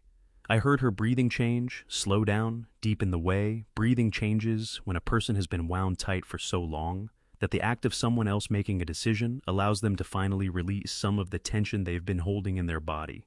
"Okay," she said. "Tell me when." Derek called at 4:30, cheerful and warm, asking how I was feeling, mentioning that the weather in Brooklyn had been mild for November, saying Emily seemed a little stressed lately and he was worried about her. He asked if I had given any more thought to a possible introduction with Victoria Ashford. He said it so casually as if the request were a small thing, a neighborly favor between family members. "I'm working on it," I told him. He thanked me and said he'd talk to me soon and called me Dad at the end of the way he always did, the word shaped and placed with the precision of a tool being used for a specific purpose. I put the phone down after the call ended and sat with the silence for exactly as long as it took me to decide that silence was finished. I had spent 10 days being the man in the hospital bed. The man things were happening to the man being reduced and repositioned and written into someone else's plan. That was over. From here, we were going to move. And Derek Lawson, who had spent 14 months building on a name that wasn't his, was about to find out what it looked like when the actual owner of that name decided to show up. Dr. Howe came in at 8 in the morning with a discharge form and a pen. "Your rhythm has been stable for 48 hours, she said, setting the form on the tray. "Your resting rate is within acceptable range. I'm satisfied with where you are." She looked at me over the rims of her reading glasses with the direct, unhurried gaze she used when she wanted to make certain she was heard. "I'm also signing a separate document today, a formal written certification of your cognitive competence, your orientation, your decision-making capacity, your ability to manage your own affairs. Every test we've run, every interaction I've had with you this week. It goes into your file, and a copy goes to Janet Marsh by noon." "For the Article 81 response," I said. "For the Article 81 response," she confirmed. "Mr. Bennett, in 23 years of practice, I have answered a great many questions from a great many family members about a great many patients." She picked up her pen. "The questions your son-in-law asked Sandra were not the questions of a man who was worried. I have signed this certification with considerable personal satisfaction." She shook my hand and left. Gaines called at 9:15. The FBI field office in Manhattan had formally acknowledged the computer fraud complaint and opened a preliminary investigation. The bank records from Chase and Fidelity, the ones showing the unauthorized email changes, had been requested via a standard financial inquiry letter. Derek would not be notified that the investigation existed. Not yet. "How long?" I asked. "These things move at their own pace," Gaines said. "Weeks, sometimes months, but the file is open. That matters." I signed the discharge papers at 10, changed back into the clothes I had worn 11 days ago, and stood for a moment in the middle of the room. The blue plastic chair sat empty beside the stripped bed. I looked at it for a long moment, this chair that had held so much meaning in 11 days, this chair that had been empty and then occupied and then empty again. I picked up the wooden box with Charles Ashford's photograph and walked out. The air outside Lenox Hill hit me like something I had forgotten existed, cold, sharp, carrying the particular smell of New York in November, exhaust and river, and the ghost of someone's coffee from the cart on the corner. I stood on the sidewalk for a full minute, just breathing it. Emily was waiting with her car double-parked on 77th Street, hazard lights blinking. She got out when she saw me and crossed the sidewalk and hugged me with both arms hard. Her face pressed against my shoulder, and I felt her whole body exhale like something that had been held under pressure for 11 days finally being released. "Let's go home," she said into my coat. The house in Brooklyn looked exactly as I had left it, the hose still coiled on the front step where I had left it before the garage. Margaret's rose bushes along the front fence, bare now in November, the canes dark and dormant, waiting for spring, the way they had waited every year for 30 years, without being asked. I stood at the front door with my key in my hand and let the sight of it settle into me. Emily made coffee while I moved through the rooms, slowly touching things. The shelf in the hallway with Margaret's photograph, her in the garden, laughing the summer she turned 52. The breaker panel in the kitchen corner that I had rewired 3 times over 30 years, each wire run exactly where it needed to go, nothing loose, nothing exposed. We sat at the kitchen table with our coffee and the wooden box between us, and for a while neither of us needed to speak. Derek called twice during dinner. Emily looked at the phone both times, her jaw tight, her eyes steady, and put it back down. The third time she turned it face down on the table and left it there. We ate Margaret's recipe for chicken and rice. Emily had made it from memory, every proportion exact the way her mother had taught her when she was 14 years old. We did not talk about Derek or Article 81 or the FBI or the Conrad Hotel event that Victoria's team had confirmed was scheduled for 4 days from now. We just ate dinner in Margaret's kitchen, in Margaret's chairs, under the light Margaret had chosen at a hardware store in 2001, and that still worked perfectly. Derek had made one mistake so large it had swallowed all his smaller cleverness. He had given us a reason to sit at this table again. And sitting here in this kitchen, in these chairs, I understood that whatever happened in 4 days, he had already lost the thing he had been trying to take. He had been trying to hollow out this family from the inside, and instead, he had pressed us back together. Emily called me at 11:43 that night. I was sitting at the kitchen table with a cup of tea gone cold, reading through the web documents one more time when the phone rang. I answered before the second ring. Her voice came through steady and quiet, the voice of someone who has just done something that cannot be undone and is still deciding how to feel about it. "I did it," she said. "I recorded him." I set the documents down. "Tell me everything." She had gone home to the apartment on the Upper West Side that afternoon, while Derek was still at his office. She had spent an hour going through the papers in his desk, the ones she could access, and then she had sat at the kitchen table and waited. She had downloaded a recording application on her phone 3 days earlier after Thomas had mentioned in passing that New York State allowed a person to record any conversation they were participating in without notifying the other party. New York Penal Law, Section 250.00, one-party consent. She was the one party. Derek came home at 7:15. He poured himself a glass of water, loosened his tie, and asked how her day was.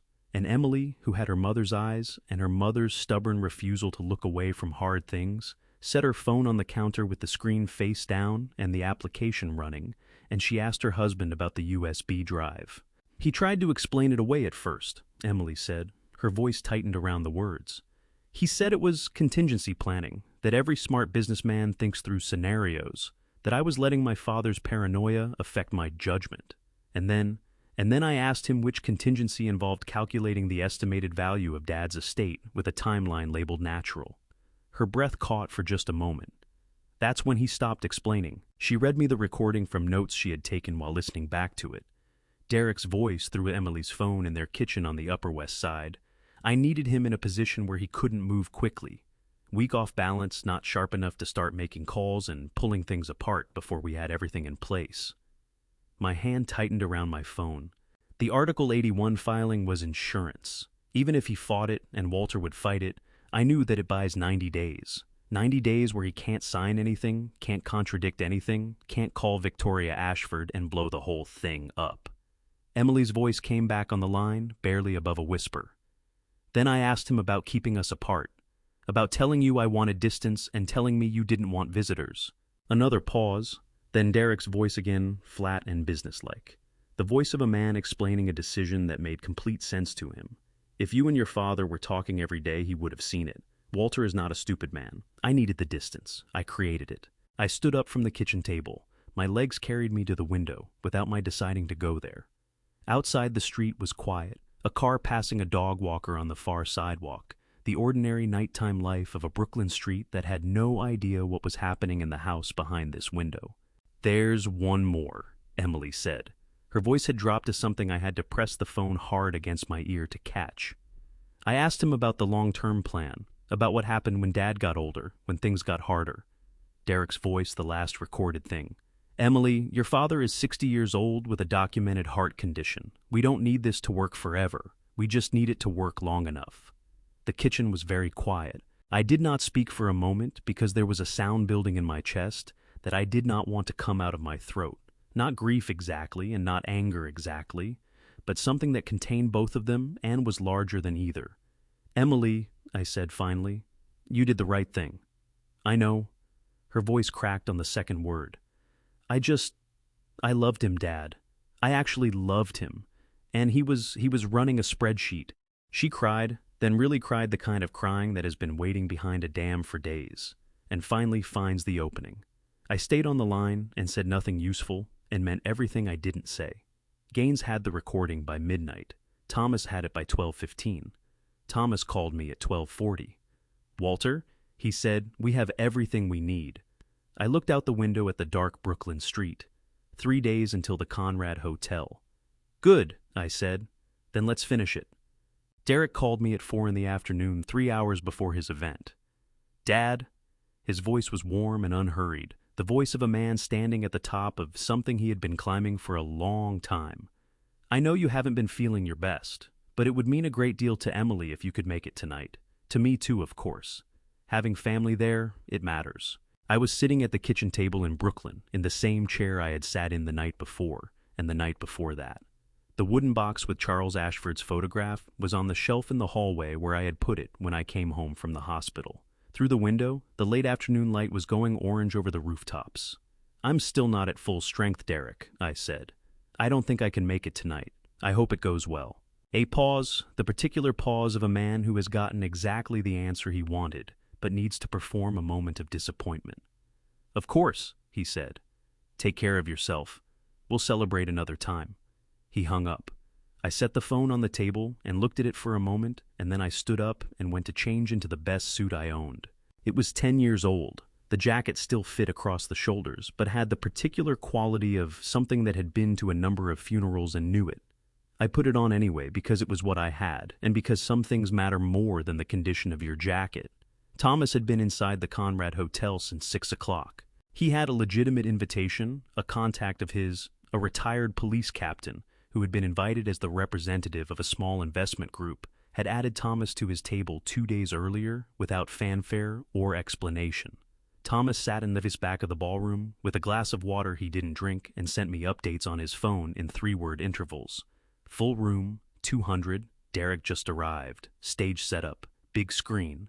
The Conrad Hotel ballroom was, according to Thomas, the kind of room that had been designed to make money feel inevitable. High ceilings warm, lighting the color of old whiskey round tables, set with white linen and small arrangements of winter flowers. A stage at the far end with a podium and a projection screen 12 feet wide. The kind of room where a man could stand up and say anything, and have it land with the weight of marble. Victoria's team had reserved a table near the back left entrance under the Ashford group name 3 days ago. The reservation was made by Camille Porter, who had also arrived at the hotel at 4:30 that afternoon, 2.5 hours before the event began, and spent 40 minutes in conversation with the audiovisual technician responsible for the ballroom's sound system. She had brought her own adapter cable and a backup Bluetooth transmitter. By 5:15, the sound system had a secondary input that could be activated from a phone. She had also arranged secondary control of the presentation screen through the same technician, a single cable running from her laptop to the AV rack behind the stage. Emily and I took a car from Brooklyn. She sat beside me in the back seat in a dark coat, her hands folded in her lap, looking out the window at the city moving past. She had not spoken since we left the house. At the Holland Tunnel, she turned to me and said, "Are you scared?" I thought about it honestly. "No," I said. "I was scared for 10 days. I'm done with that part." She looked at me for a moment, then turned back to the window. Her jaw was set in a way that reminded me so much of Margaret that I had to look away. Thomas's message arrived as we crossed into Manhattan. He's starting, talking about family, just said the Bennett name. Then 30 seconds later, used Ashford in the same sentence. 200 people just heard it. I typed back 3 words. "Open the door." We pulled up to the Conrad at 7:41. Victoria was waiting on the sidewalk with Camille beside her, both of them in dark coats, both of them with the particular stillness of people who have decided exactly what they are going to do and are simply waiting for the moment to do it. Victoria looked at me, not at my 10-year-old suit or the wooden box I was carrying under my arm, the box she had asked me to bring in case the photograph was needed. At me. "Ready?" she said. "I've been ready for 32 years, I said. "I just didn't know it." Something crossed her face that might have been the beginning of a smile. Then she turned toward the entrance and we walked in together. Victoria and Camille, then Emily, then Thomas, holding both doors open from the inside, and then me. Last, the way a man walks into a room when he is certain he belongs there, and equally certain he has never been less comfortable in his life. The noise of the ballroom dropped by half in the space of 3 seconds. 200 people turning to look at a door will make a particular sound, not silence, but a kind of collective pause, a held breath distributed across a room. I had never heard it directed at me before. On the stage, Derek stood at the podium in a suit that cost more than my first car. He was mid-sentence when the doors opened. I watched him register Thomas first, confusion, then Emily, something tighter, then Victoria Ashford, walking into his event like she owned the building, which perhaps she did in some way that mattered more than the deed. His face went through 3 expressions in less than 2 seconds. I watched all 3 of them. "Alder," he said into the microphone, recovering with the smoothness of long practice, expanding the word into something warm and public. "What a wonderful surprise." He looked at Victoria. "And Victoria." The warmth stretched further, becoming almost heroic in its effort. What a remarkable coincidence." Victoria walked to the stage. Derek extended his hand. She did not take it. She walked past his outstretched hand as though it were a piece of furniture she had decided not to use, stepped up to the podium, and turned to face 200 people. And the room, which had been holding its breath, exhaled into a silence so complete I could hear the winter flowers in the centerpieces. I have spent my life in rooms where I did not belong, boardrooms I was called into to inspect the wiring and asked to leave before the meeting started. Hospital rooms I swore I would never enter again. And now, a ballroom in Lower Manhattan, in a 10-year-old suit, carrying a wooden box under my arm that contained a photograph of a man I used to be. Victoria stood at the podium and looked at 200 people and let the silence do its work for a full 5 seconds before she spoke. "Before we continue," she said, her voice carrying easily through a room that had stopped making noise, "I think everyone here deserves to understand why I am actually in this room tonight." Derek moved toward her from the side of the stage. "Victoria, I think we can—" "Mr. Lawson." She did not raise her voice. She did not need to. "I will not be long." He stopped. The screen behind the podium changed. I was not prepared for it. I knew it was coming. Camille had told me 2 days ago that she would put the photograph on the screen. But knowing and seeing are two different countries, and I was not prepared for the distance between them. The photograph filled 12 feet of screen in black and white. A construction site. Midtown Manhattan, summer of 1992. A young man in a hard hat and a canvas work shirt, face half covered in concrete dust, looking directly into the camera. I was 32 years younger. I was 30 pounds lighter. My hair was dark, and I was standing in front of a building that had almost killed 2 men that afternoon, and I looked like a person who did not yet fully understand what had just happened. I looked at myself on that screen and felt something move through my chest that had no clean name, not pride, not grief. Something older than either, something that had been sitting in a closed room for 32 years, waiting for someone to open the door. Emily's hand found my arm in the dark of the ballroom and gripped it. "That photograph," Victoria said, "was taken on the afternoon of July 14th, 1992 at the Ashford Tower construction site in Midtown Manhattan. That afternoon, a structural failure caused a partial collapse of the northeast stairwell. Workers evacuated. My father, Charles Ashford, who owned the project, was trapped on the 14th floor. The room was so quiet I could hear the ventilation system. Every person who was outside got further away from that building, except one. A construction foreman heard my father shouting and went back in. He found my father near the stairwell, helped him out through the west corridor, and got him clear 40 seconds before the stairwell came down." Victoria paused. "My father spent 11 years trying to find that man. He never could. He kept that photograph in his desk drawer until the last week of his life." Another pause shorter.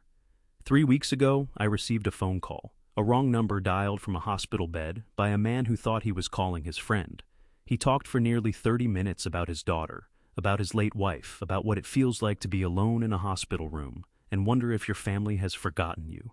She looked out at the room.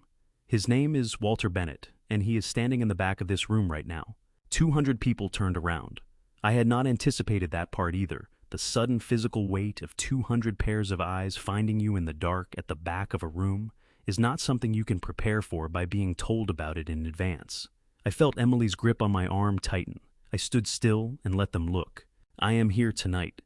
Victoria continued drawing the room's attention back to the stage.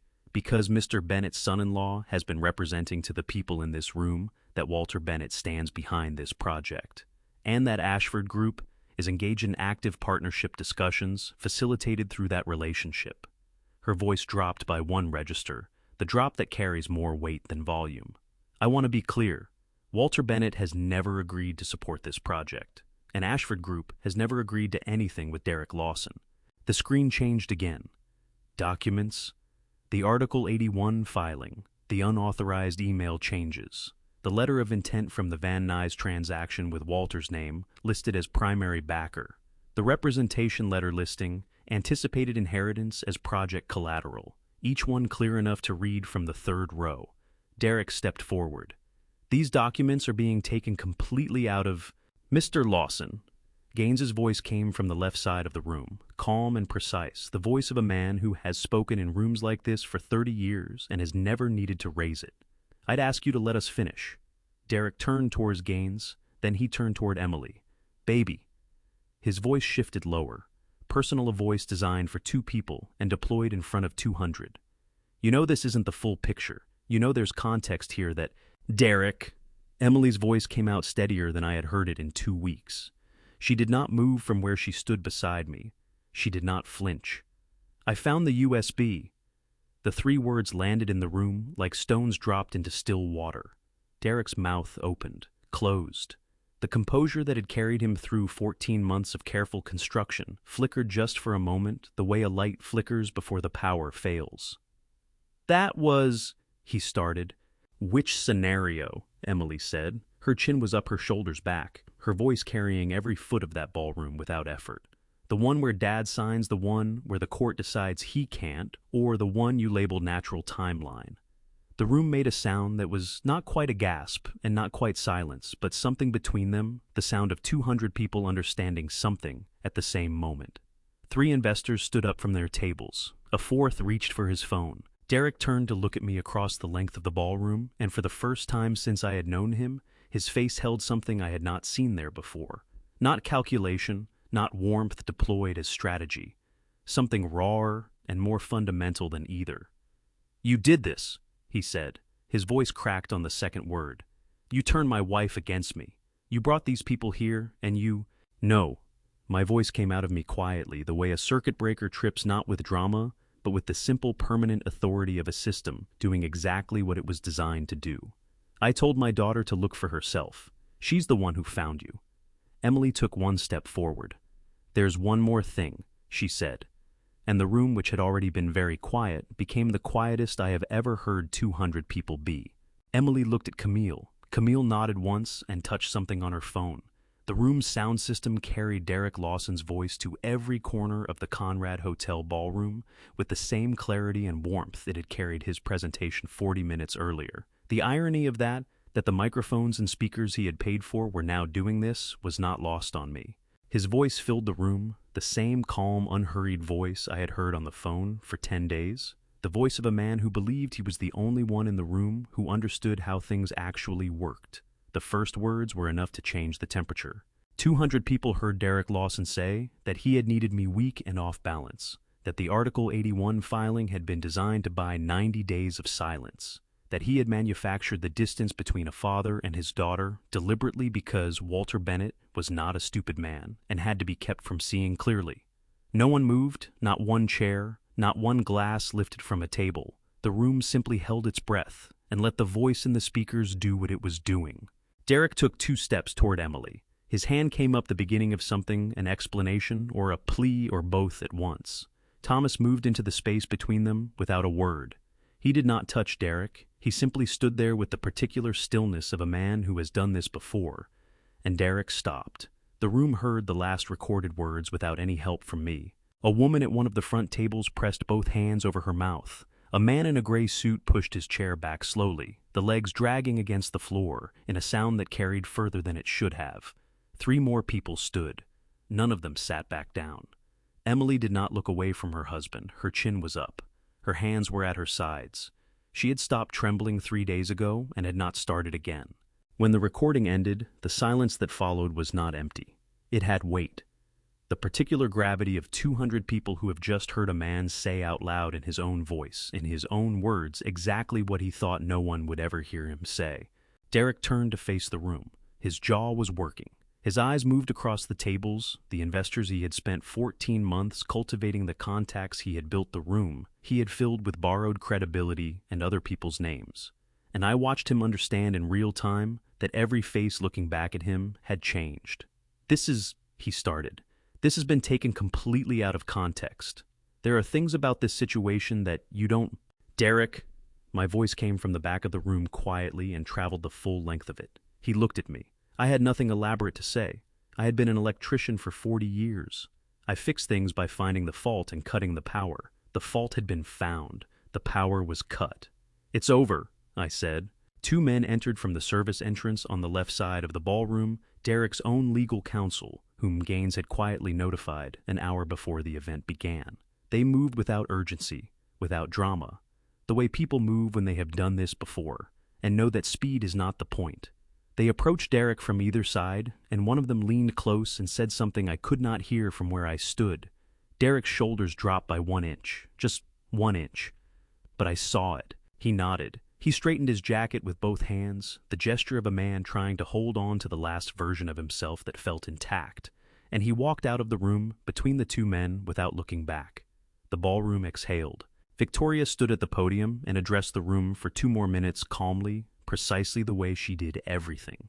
She told them that all documentation would be made available to any party that requested it. She told them that Ashford Group's legal team would be available for individual conversations. She told them in the clearest language I had ever heard anyone use in a room full of money that the relationship Derek had described between her organization and the Bennett family had been fabricated in its entirety. Then she stepped back from the podium and left the stage. The room broke open, voices, phones, chairs, the organized noise of 200 people deciding what to do next. Gaines was already moving through the crowd, with his briefcase making himself available to the people who needed him. Camille was on her phone, one finger pressed against her ear, her expression the focused calm of someone managing several things simultaneously. I walked the length of the ballroom. Emily was still standing where she had been in front of the stage, in the place where she had pressed play on a recording that had changed everything.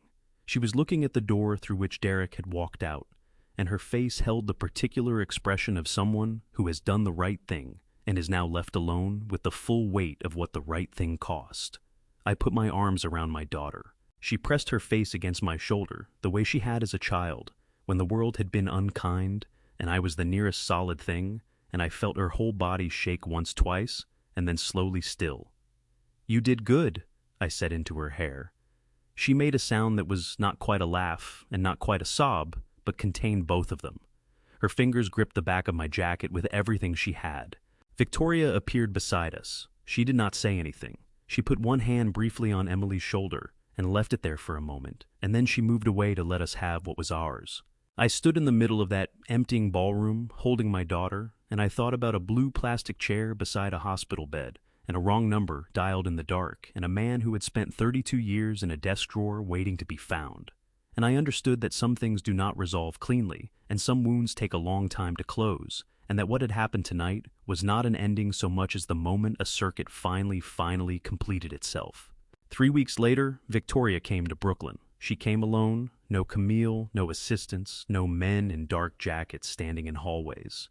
She knocked on the front door of my house on a Tuesday afternoon in December, wearing a gray coat I had not seen before, and carrying the wooden box under her arm. And when I opened the door, she looked at me the way she had looked at me in the hospital room 3 weeks ago, like someone checking that a thing they had been worried about was still intact. "Come in," I said. Emily was already there. She had been spending most evenings at the house since the night of the Conrad Hotel, sleeping in her old room at the end of the hallway, the one with the window that looked out over Margaret's rose bushes. She and I had developed a rhythm in those 3 weeks: coffee in the morning, dinner most nights, long stretches of the afternoon, where we sat in the same room doing different things and said very little, and found that very little was enough. Derek had retained a criminal defense attorney the morning after the Conrad Hotel. The FBI investigation was ongoing. Janet Marsh had filed the formal response to the Article 81 petition, and the court had dismissed it 14 days later, citing the cognitive competence certification from Dr. Howe and the documented evidence of bad faith on the part of the petitioner.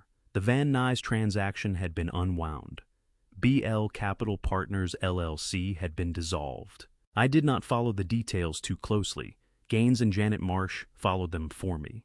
My job, I had decided, was to get my rhythm back, to eat breakfast and fix things around the house and sit with my daughter in the evenings and let the machinery of the law do what it was built to do. Victoria sat at the kitchen table. Emily made coffee. The afternoon light came through the window over the sink, the way it always had. At this angle in December, it fell across the table in a long rectangle that moved slowly toward the wall as the afternoon went on. "There is one thing you haven't seen yet," Victoria said. She placed the wooden box on the table and opened it. She lifted out the photograph, the one I had looked at 100 times now, the young man in the hard hat, and set it aside. Beneath it in the bottom of the box was an envelope, old paper, the kind that has aged to the color of weak tea. My name was not on it. Nothing was written on the outside. Victoria picked it up with both hands and held it out to me. "He wrote it years ago," she said. He carried it for a long time, hoping he would find you and could give it to you in person. After a while, he understood that might not happen, but he kept it anyway. She paused. I think he wrote it for himself as much as for you. To say the thing out loud, even if no one ever heard it. I took the envelope. My hands were steady, which surprised me. After everything, the hospital, the documents, the Conrad Hotel, the 3 weeks of aftermath, I would have expected my hands to know that this moment was different. But they were steady, and I opened the envelope carefully the way you open something that has been waiting a long time and deserves not to be rushed. The letter was 2 pages handwritten in blue ink that had faded at the edges but was still perfectly legible in the center of each line. Charles Ashford had a clean, forward-slanting hand, the handwriting of an engineer, precise and unhurried. He wrote about that afternoon, about the sound the structure made when it began to go, and how he understood immediately that he had run out of time and options. About the particular quality of that understanding, not panic, he wrote, but something colder and more complete, a door closing. And then he wrote he heard boots on the stairwell going up. Not down, up. In a building that was coming apart, someone was moving toward the problem instead of away from it. And that sound, boots on concrete going up, when every instinct in every person outside was pulling them down. And away was the most extraordinary thing I have ever heard. I had to stop reading for a moment. Emily's hand found mine on the table and held it. Charles wrote about the years after, about rebuilding the company, about watching his daughter grow up, about the small, ordinary days that accumulated into a life, the coffee in the morning, the arguments with contractors, the particular satisfaction of a project finished on time and on budget, the way Victoria laughed at something he said once across a dinner table, and he thought, I am here for this. I am here because someone went up instead of down. He wrote about the search, the investigators, the dead ends, the years when he thought he had a lead and then didn't. He wrote about eventually making peace with the possibility that he would never find me. And then, near the bottom of the second page, he wrote, Walter, if you are reading this, then the world has managed to be stranger and more generous than I had any right to expect. I don't know what your life has looked like. I don't know if it has been easy or hard, full or quiet, long or still in progress. But I know one thing, somewhere in it, you made a choice in a bad moment. And that choice is the reason my daughter grew up with a father. Whatever else you have done or not done, whatever else the years have held, that is yours. No one can take it back. No one can make it smaller. It happened and it is permanent and it belongs to you. The last line. If you ever feel the world is forgotten, you remember that somewhere a family wakes up every morning because you did not leave a stranger behind. I could not read any further for several minutes. I did not try to hide it. I sat at Margaret's kitchen table with Charles Ashford's letter in my hands, and I let what was happening in my chest happen because it had waited 32 years and it had earned the space. Emily kept hold of my hand and did not say anything because there was nothing to say that the moment was not already saying for itself. Victoria sat across from me. Her eyes were bright and she was pressing her lips together, and I understood that she had read this letter before, perhaps many times, in the years since her father died, and that sitting here while I read it for the first time was its own kind of difficult. After a while, I looked up. He was a good man, I said. My voice came out rough and stripped down to something true. He was, Victoria said, and he spent a long time wanting to thank another one. Emily made a sound beside me, not quite a laugh, not quite a sob, the kind of sound that happens when grief and gratitude arrive at the same moment and the body cannot decide which one to be.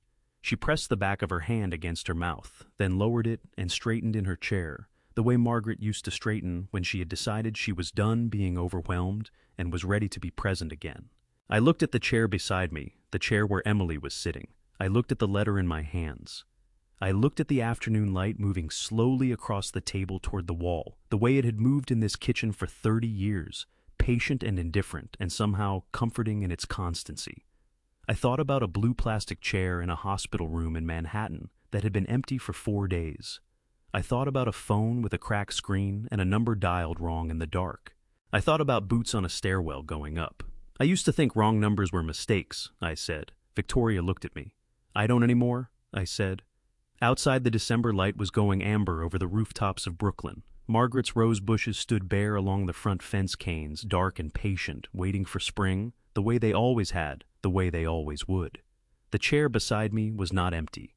It had not been empty for 3 weeks. and sitting there in that kitchen in that light with my daughter's hand in mine, and a letter from a man I had carried out of a burning building without knowing his name, I understood something I had been too close to see for a long time, that the life you build is not only in the things you choose, it is also in the things you cannot bring yourself to leave behind.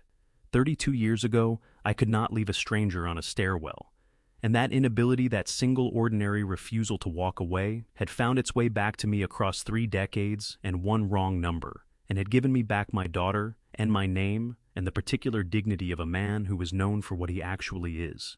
I did not fix everything. I did not save everything, but I went back up the stairs, and it turned out that was enough. 4 days after Victoria's visit, the court evaluator came to the house. His name was Daniel Marsh, no relation to Janet. A quiet man in his mid-50s with a brown coat and a canvas briefcase and the particular manner of someone who has spent a career walking into other people's most difficult moments and learned to move through them without adding to the weight. He had called 2 days earlier to schedule the visit, explaining that even though the Article 81 petition had been formally dismissed by the New York Supreme Court civil term, the court required a final evaluation and written confirmation that the subject of the petition was functioning independently and without impairment. A formality, he said, but a necessary one.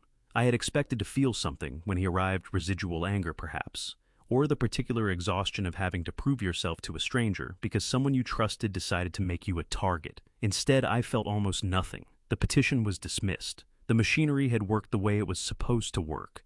Daniel Marsh was just the last piece of paperwork. I made coffee. We sat at the kitchen table, the same table where I had read Charles Ashford's letter 4 days earlier, the same table where Emily and I had eaten Margaret's chicken and rice 3 weeks ago, the same table that had held 2 cups of coffee every morning for 30 years. I found I had strong opinions about tables. Marsh asked his questions carefully and without condescension. What was today's date? Who was the current president? Could I describe my daily routine? Could I explain the nature of the legal proceedings that had brought him here? I explained them, all of them, in sequence with the names and dates and document numbers I had memorized over the previous 3 weeks, the way I had once memorized wiring diagrams, not because I enjoyed it, but because precision was the difference between a system that worked and one that failed. When I finished, Marsh was quiet for a moment, his pen resting on his notepad.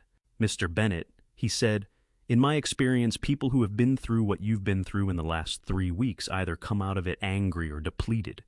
You seem like neither." He tilted his head slightly. "What do you feel?" It was not a question on his official form. I could see that from the way he asked it carefully, with the tone of a person asking, because they genuinely wanted to know, rather than because they needed to record the answer. I thought about it honestly. "Grateful," I said, which is not what I would have predicted. Marsh left at 11:30. Emily arrived 20 minutes later, letting herself in through the front door, with the key she had used since she was 12 years old, which was the key I had taken off my ring and pressed into her hand the week she started high school, and which she had kept on her keychain for 20 years without ever losing it. She came into the kitchen, saw the 2 coffee cups on the counter, and looked at me. "The evaluator just left," I said. "It's done." Something moved through her face. Not relief exactly, because relief implies the presence of fear, and I think Emily had moved past fear some days ago. It was more like the feeling of a door being properly closed and latched after a long time of standing open in the wind. She poured herself coffee and sat down across from me, and we stayed there through the late morning, while the December light moved across the table, the way it always did at this hour, slow and patient, and neither of us felt the need to make it into more than it was. At noon, I put on my coat and my boots, and I went outside. This was the thing I had not done yet. In 3 weeks since the hospital, I had been home, and I had been to the Conrad Hotel, and I had been to meet with Gaines and Janet Marsh in their offices on Porter Avenue South, and I had driven Emily to pick up some of her things from the Upper West Side apartment on a Tuesday morning, when Derek was confirmed to be elsewhere. But I had not simply gone outside for no reason, not for the sake of it, not just to walk. I walked down my block and turned left on the avenue and went 3 blocks to the small cemetery on the far side of the park where Margaret had been buried 8 years ago, beneath a simple headstone of gray granite that said her name and her dates and nothing else, because when I had stood in the funeral home trying to choose words, I had understood that no words were adequate and that she would have agreed with me.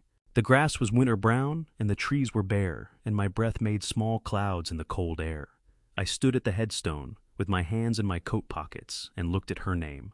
I had not talked to her since the night in the hospital, when I had lain in the dark thinking about the empty chair.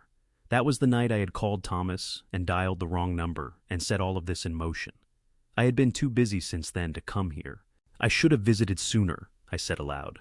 My voice sounded different outside, softer, absorbed by the open air. Things got complicated. A cardinal landed on the branch of the bare oak tree to my left, that particular red that looks almost artificial against a gray December sky, and regarded me with the bright-eyed indifference of a creature that has no opinion about human trouble. I told her about Victoria, about the photograph and the letter, and Charles's handwriting that slanted forward like a man always moving towards something. I told her about Emily, about how she had straightened in her chair, the way Margaret always had, that particular posture that meant I have decided I am done being overwhelmed. I told her about the wrong number, about how I had been embarrassed by it for the first few hours and had come to think of it differently since. The cardinal flew away. The December air sat still and cold around me. You would have handled all of this better than I did, I said. You would have seen Derek earlier. You always saw people more clearly than I did. I paused. But I got there. It just took me a little longer. I stood there a while longer, not because I had more to say, but because the standing itself felt important. The act of being present in a specific place for no reason except that someone I loved was there and I wanted to be near her. Thomas was waiting on the front step when I got back, a thermos of coffee balanced on his knee, reading something on his phone. He looked up when he heard my boots on the path. "Where did you go?" he said. "Margaret's," I said. He nodded the way Thomas nodded at things that made sense to him, which was a different nod than the one he used for things that required comment. He handed me the thermos and moved over on the step to make room, and I sat down beside him in the cold December air and poured myself a cup, and we sat there the way we had sat in 100 different places over 31 years, without needing the silence to be anything other than what it was. After a while, Thomas said, "You know, most people something like this happens to them. They spend a long time being angry at the person who did it." "I know," I said. "You don't seem angry."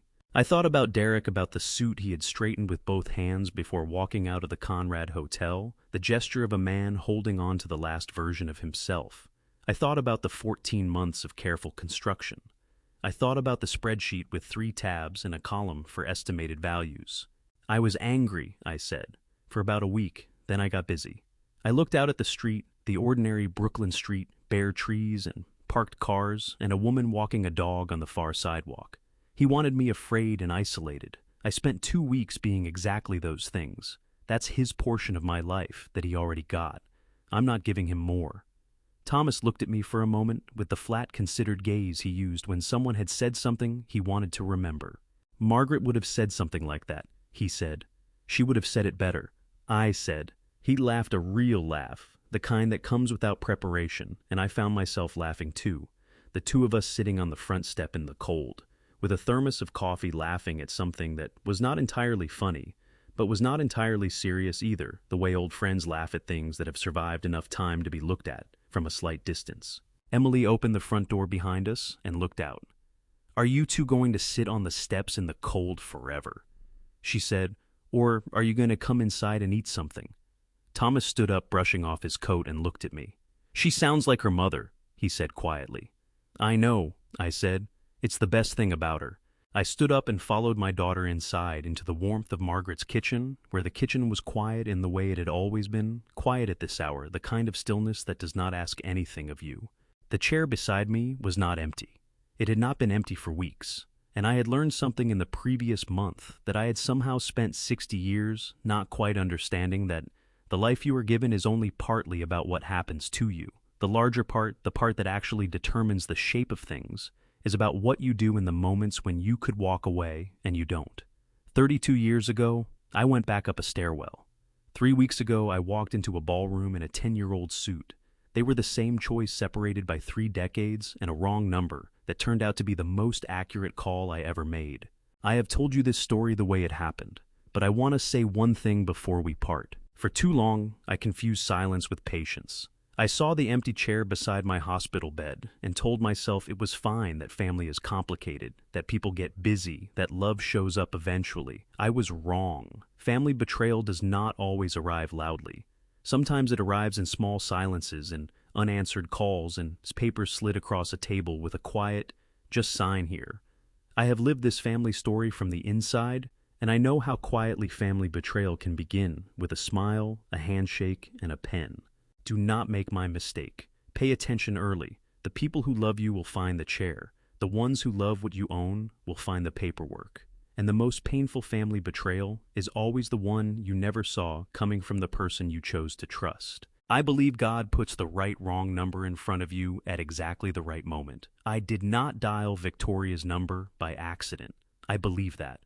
Whatever you believe, I think we can agree, kindness has a longer memory than cruelty. A good thing done in 1992 found its way home in 2025.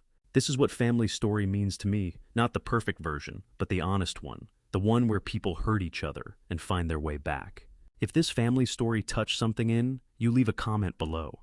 Tell me about a time someone showed up when you needed them most. Share this with one person who deserves to hear it. And if stories like this one matter to you, subscribe because more are coming. This story contains fictional elements created for the purpose of reflection and storytelling.